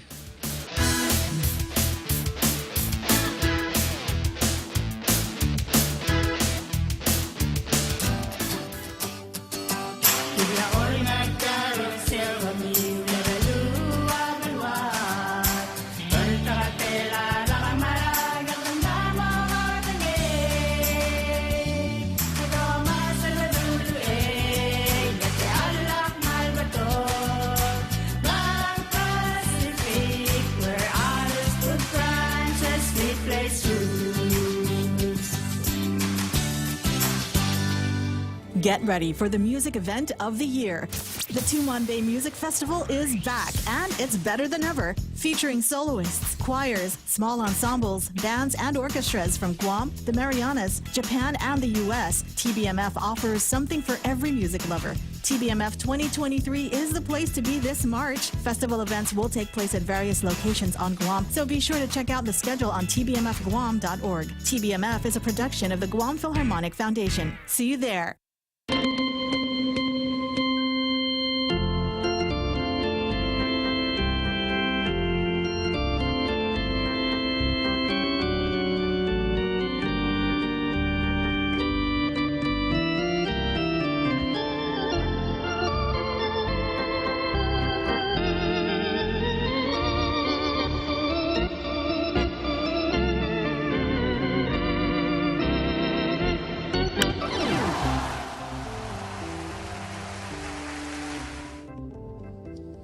Okay, so here we are, second half of Tall Tales, another great halftime show. Thank you again, Jose. Excellent job.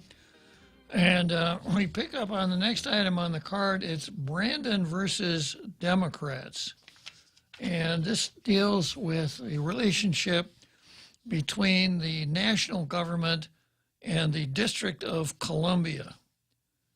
Yeah, I was looking for something in my Constitution here that I should have found before I started.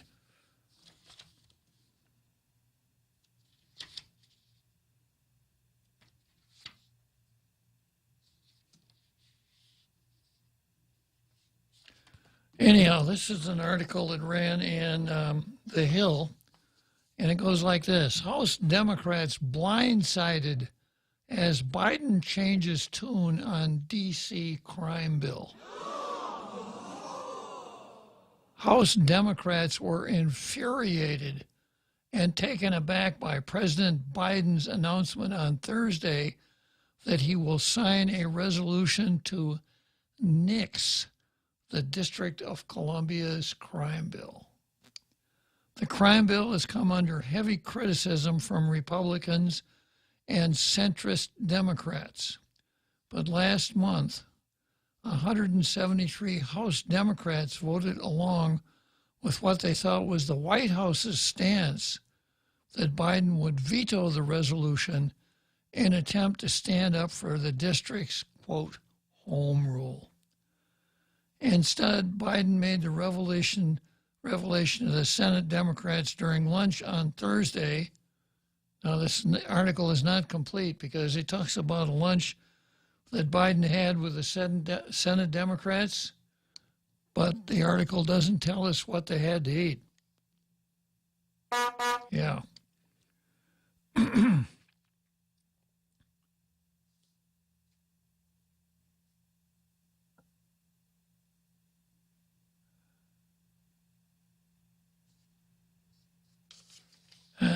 Let's see here.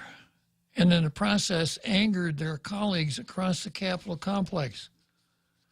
Quote, the White House blanked up this royally, one House Democrat told The Hill via text message, noting the White House issued a statement of administration policy opposing the resolution and backing D.C., and that House Democratic leadership told lawmakers that Biden was prepared to veto the measure.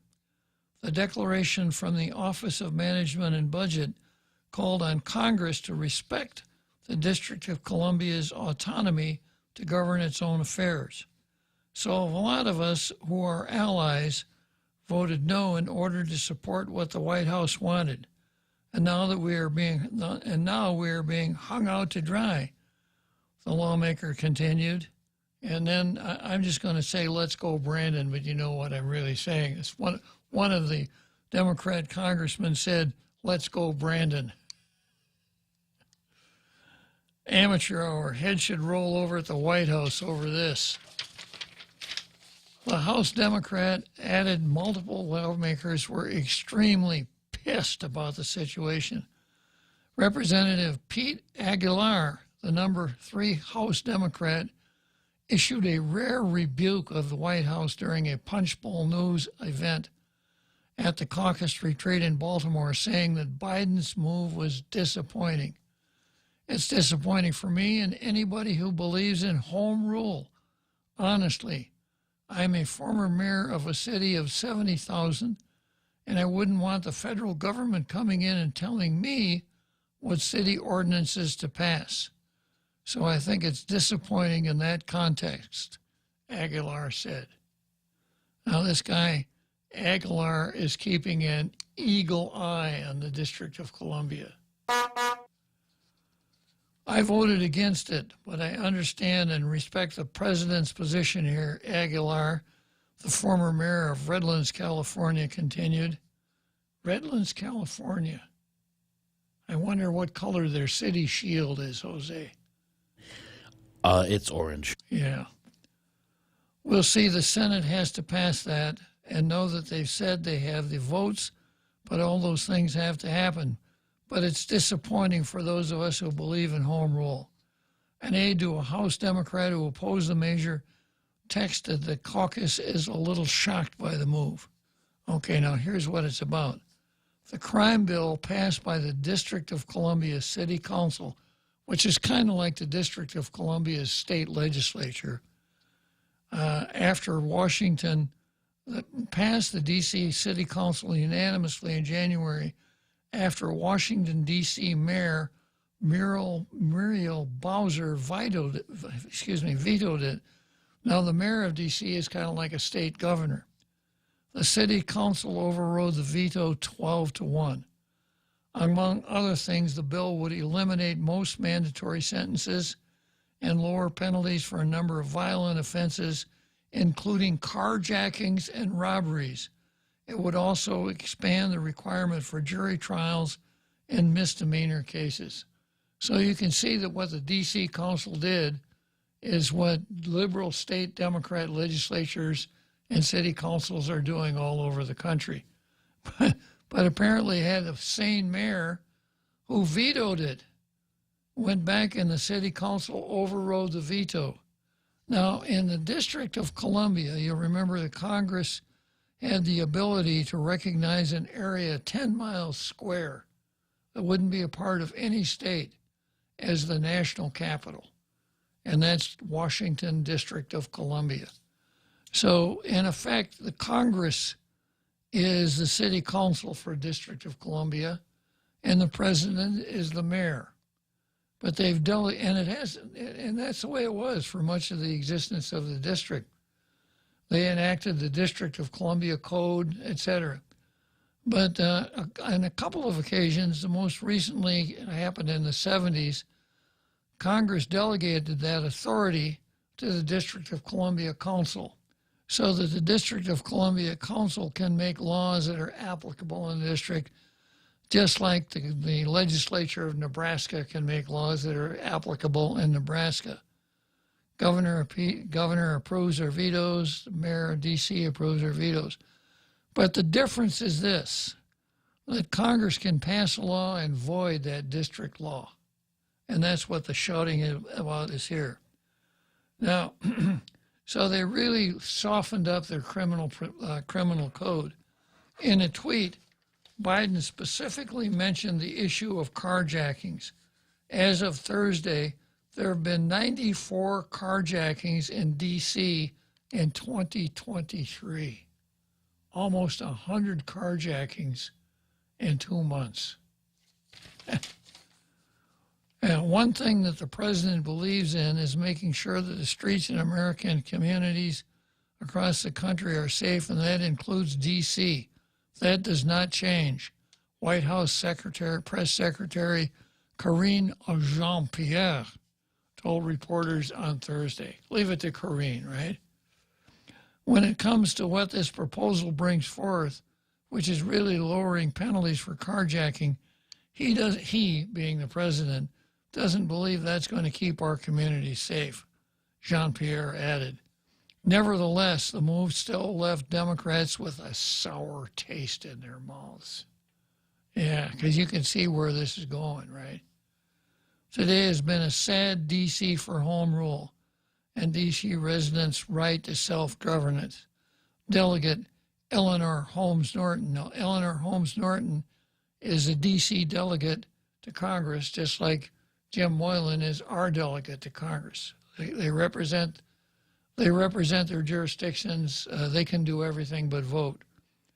We had hoped that with more Senate support, we would have been able to ensure that neither disapproval resolution pending before the Senate would reach the president's desk.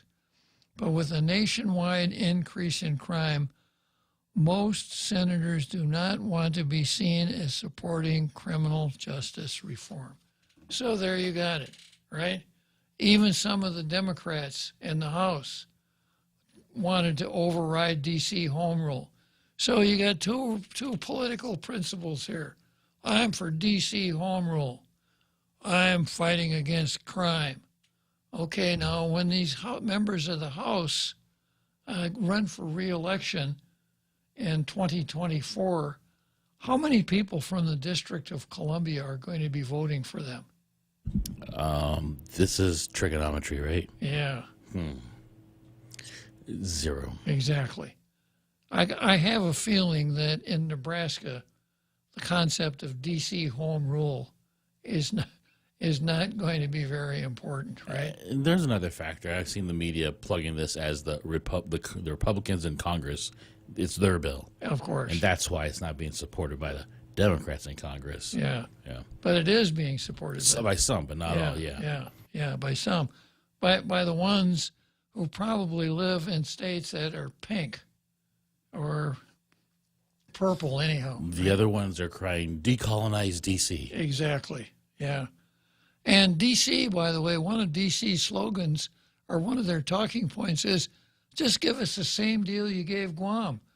Don't make us pay federal taxes, and we'll be fine with not voting for president. I'm almost certain that's true. Yeah, it is true. Oh, it is. We want to be Guam. Yeah, we want the same deal that Guam got. Holmes Norton added that she will try to convince Biden that absent a veto, the resolution would empower the paternalistic, anti-democratic Republican opposition to the principle of local control over local affairs. Yeah, of course. Of course. Okay, I got to take a short break here. Let's see, I got a guy who's afraid of being McNinched, but he calls Tall Tales anyhow. I'm going to entertain Ron, then I'll come back to this article.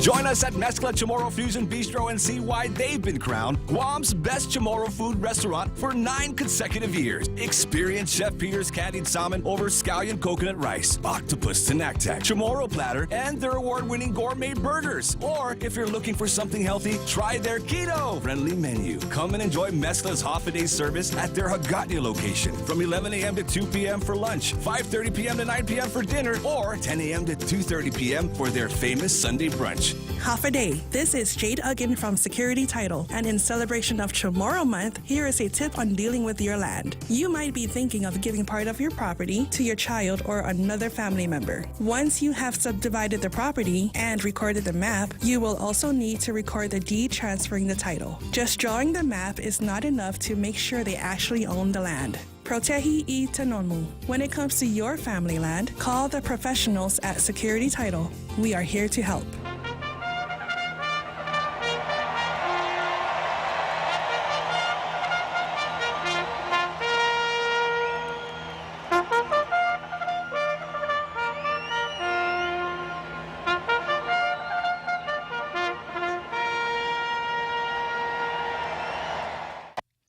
Okay, so here we go. We're at Churchill Downs, 6 furlongs, and I crossed the finish line. And unfortunately, wrap up another week here on Tall Tales for 70 hours. Jose and I are going to be separated from our tailgaters.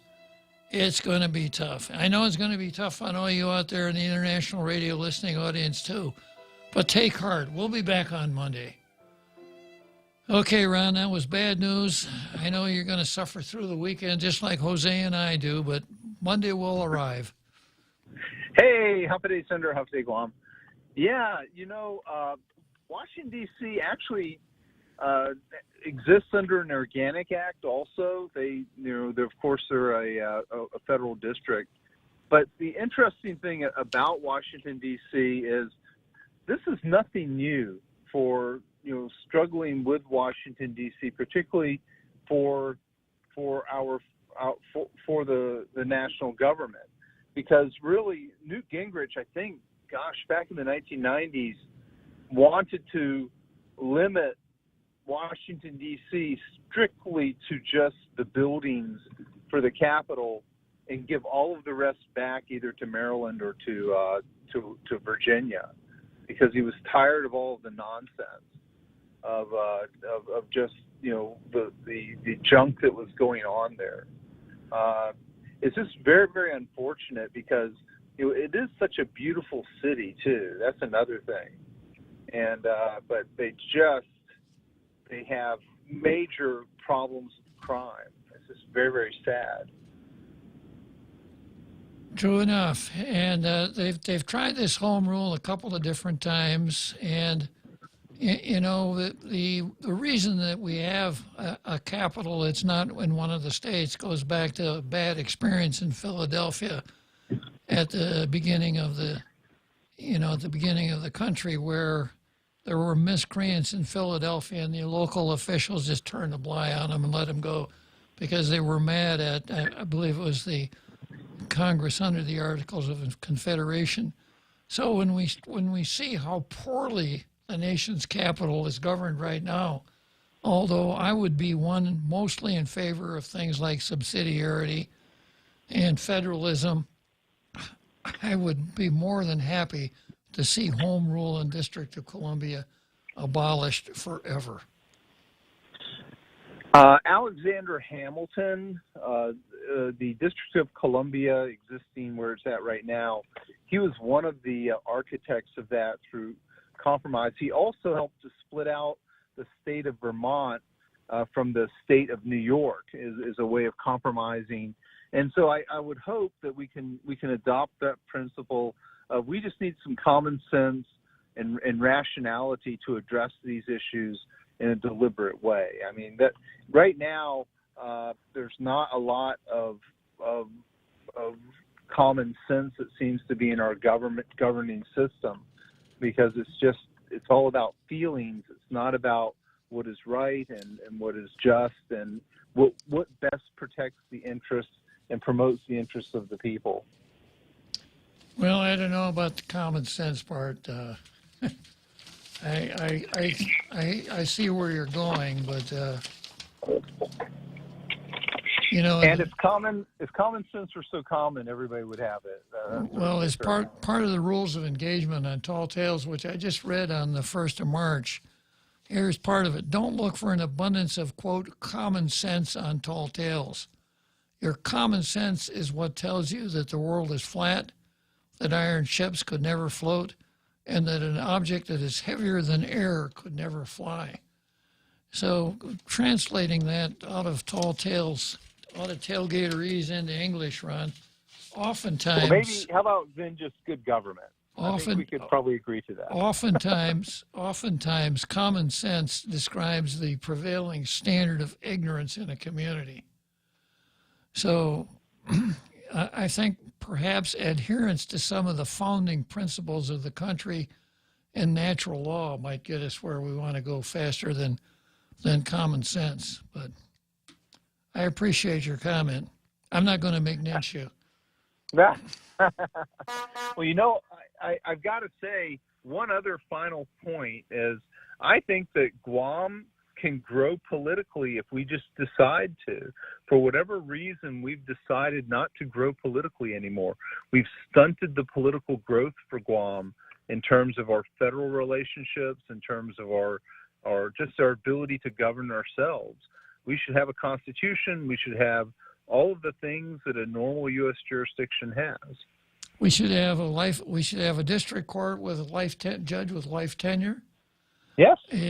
We should be out from under the Jones Act. We should enact our own tax code. We should have our own constitution, or better yet, repatriate the Organic Act. But we won't get these things if part of our so-called leadership thinks that by sitting around and bitching about the same old things over and over again is the way forward. It certainly isn't. That's one very good point that you've made many times before, Senator, and that is people here are really good at describing problems and complaining, but they don't. But their complaining has no effect, and describing things has no effect. We have to take action. We have to take deliberate action and get people to really demand from the government better things, like better government. When I was a youngster, very young, growing up in World War II, there was a popular song called Praise the Lord and Pass the Ammunition. And the first line went, Praise the Lord and pass the ammunition and we'll all be free. So that is right on your point. So thanks again for calling, Ron. Have a great weekend, sir, and have a great weekend, Joe. And let's see, I got somebody else that wants to get in here. Just before we cross the finish line, it's another Joe. Okay, another Joe. I got my sign in my hand here to say goodbye to our president, but I'll give you a minute. Hey, I guess I'll miss you guys until, was it Tuesday? And I have a hypothesis that it's an ongoing seeking or searching for theocracy. The Democrats, they worship their version of so-called democracy and their political platform, and the way they view the Constitution, and just because we can't officially have a theocracy, right? So the Republicans are for smaller governments and the usual traditional fiscal conservative and everything. So I think that's my hypothesis, that we're constantly looking for some form of theocracy that we can go back to. And isn't it true that theocracy, there's a lot of bitching and complaining to, like with the church leaders, like, we're sinning, we're constantly sinning. Well, let's just stick with the Democrats and their secular theocracy, which is true. This whole wokeism, this new language, all of the new rules and understandings, that is a form of a secular theocracy. And if you're not a true believer, you may be banished, exiled, canceled. Good point, another Joe. Thanks for calling. Thanks for your time. Thank you. All right. Take care. Okay, another Joe. So Biden's blunders. Let's see, I used this one already, didn't I? Okay, I did want to talk a little bit about the District of Columbia. It's the 18th section under Article 8, as you were 18th paragraph under Article 1, Section 8 of the Constitution, that the Congress shall exercise exclusive legislation in all cases whatsoever, such district not exceeding 10 miles square, as may by cession of particular states and the acceptance of Congress become the seat of government of the United States. And so Virginia and Maryland gave up part of their territory, which the United States accepted as the national capital. I think it was like 1838. It was decided that the district was bigger than it needed to be, and the national government didn't really need the part that came from Virginia, so it was given back to Virginia, retrocession. That's where the Pentagon is, on that side of the Potomac, retrocession. So the Congress has the ability to act like the town council for the District of Columbia.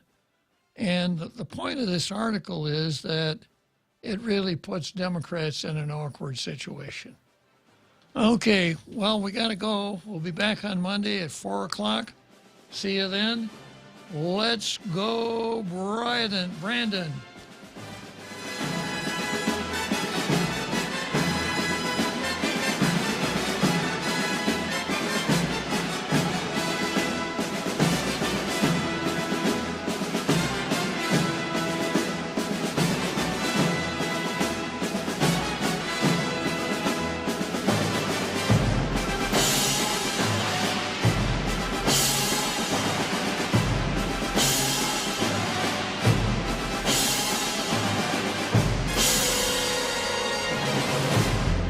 The Point is KUSG, Hagåtña, Guam, 93.3 FM and 104.3 HD3.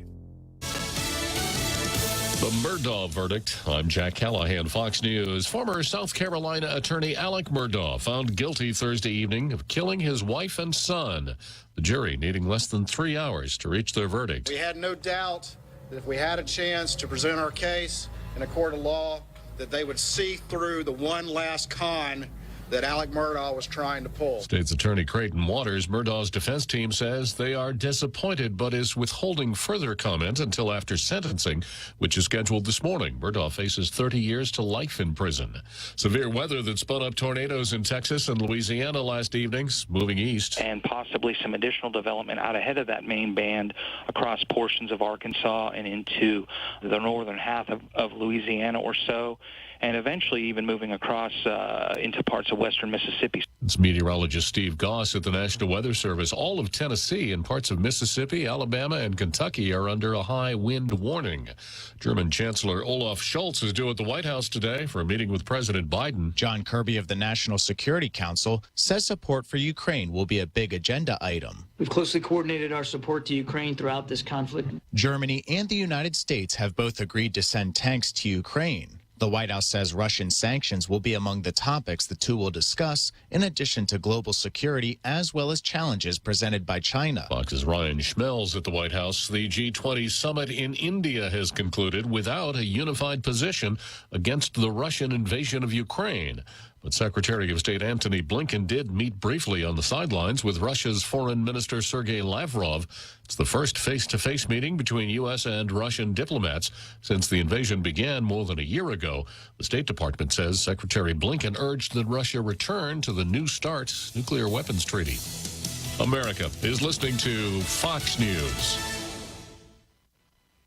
New from the Fox News Podcast Network. I'm Emily Campagno, and this is the Fox True Crime Podcast. And I had nothing to do with her disappearance. I sit down with the people who lived the nightmares. I was in shock. I was just devastated. The investigators who tirelessly worked on the case. And I really hope that they can catch this guy. Bringing you closer to the story than you ever thought possible. Listen and follow now at foxnewspodcasts.com or wherever you get your podcasts. These are the stories that keep you up at night.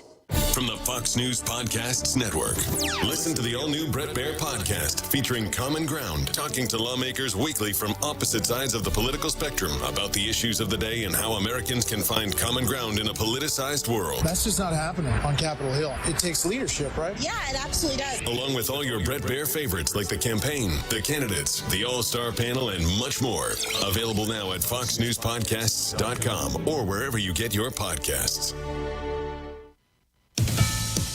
The Justice Department arguing to the Federal Appeals Court that former President Trump should not enjoy immunity from lawsuits with the January 2021 incursion at the U.S. Capitol. Attorneys with the Department of Justice's Civil Division say former President Trump can be sued by 2 injured Capitol police officers and Congressman Eric Swalwell.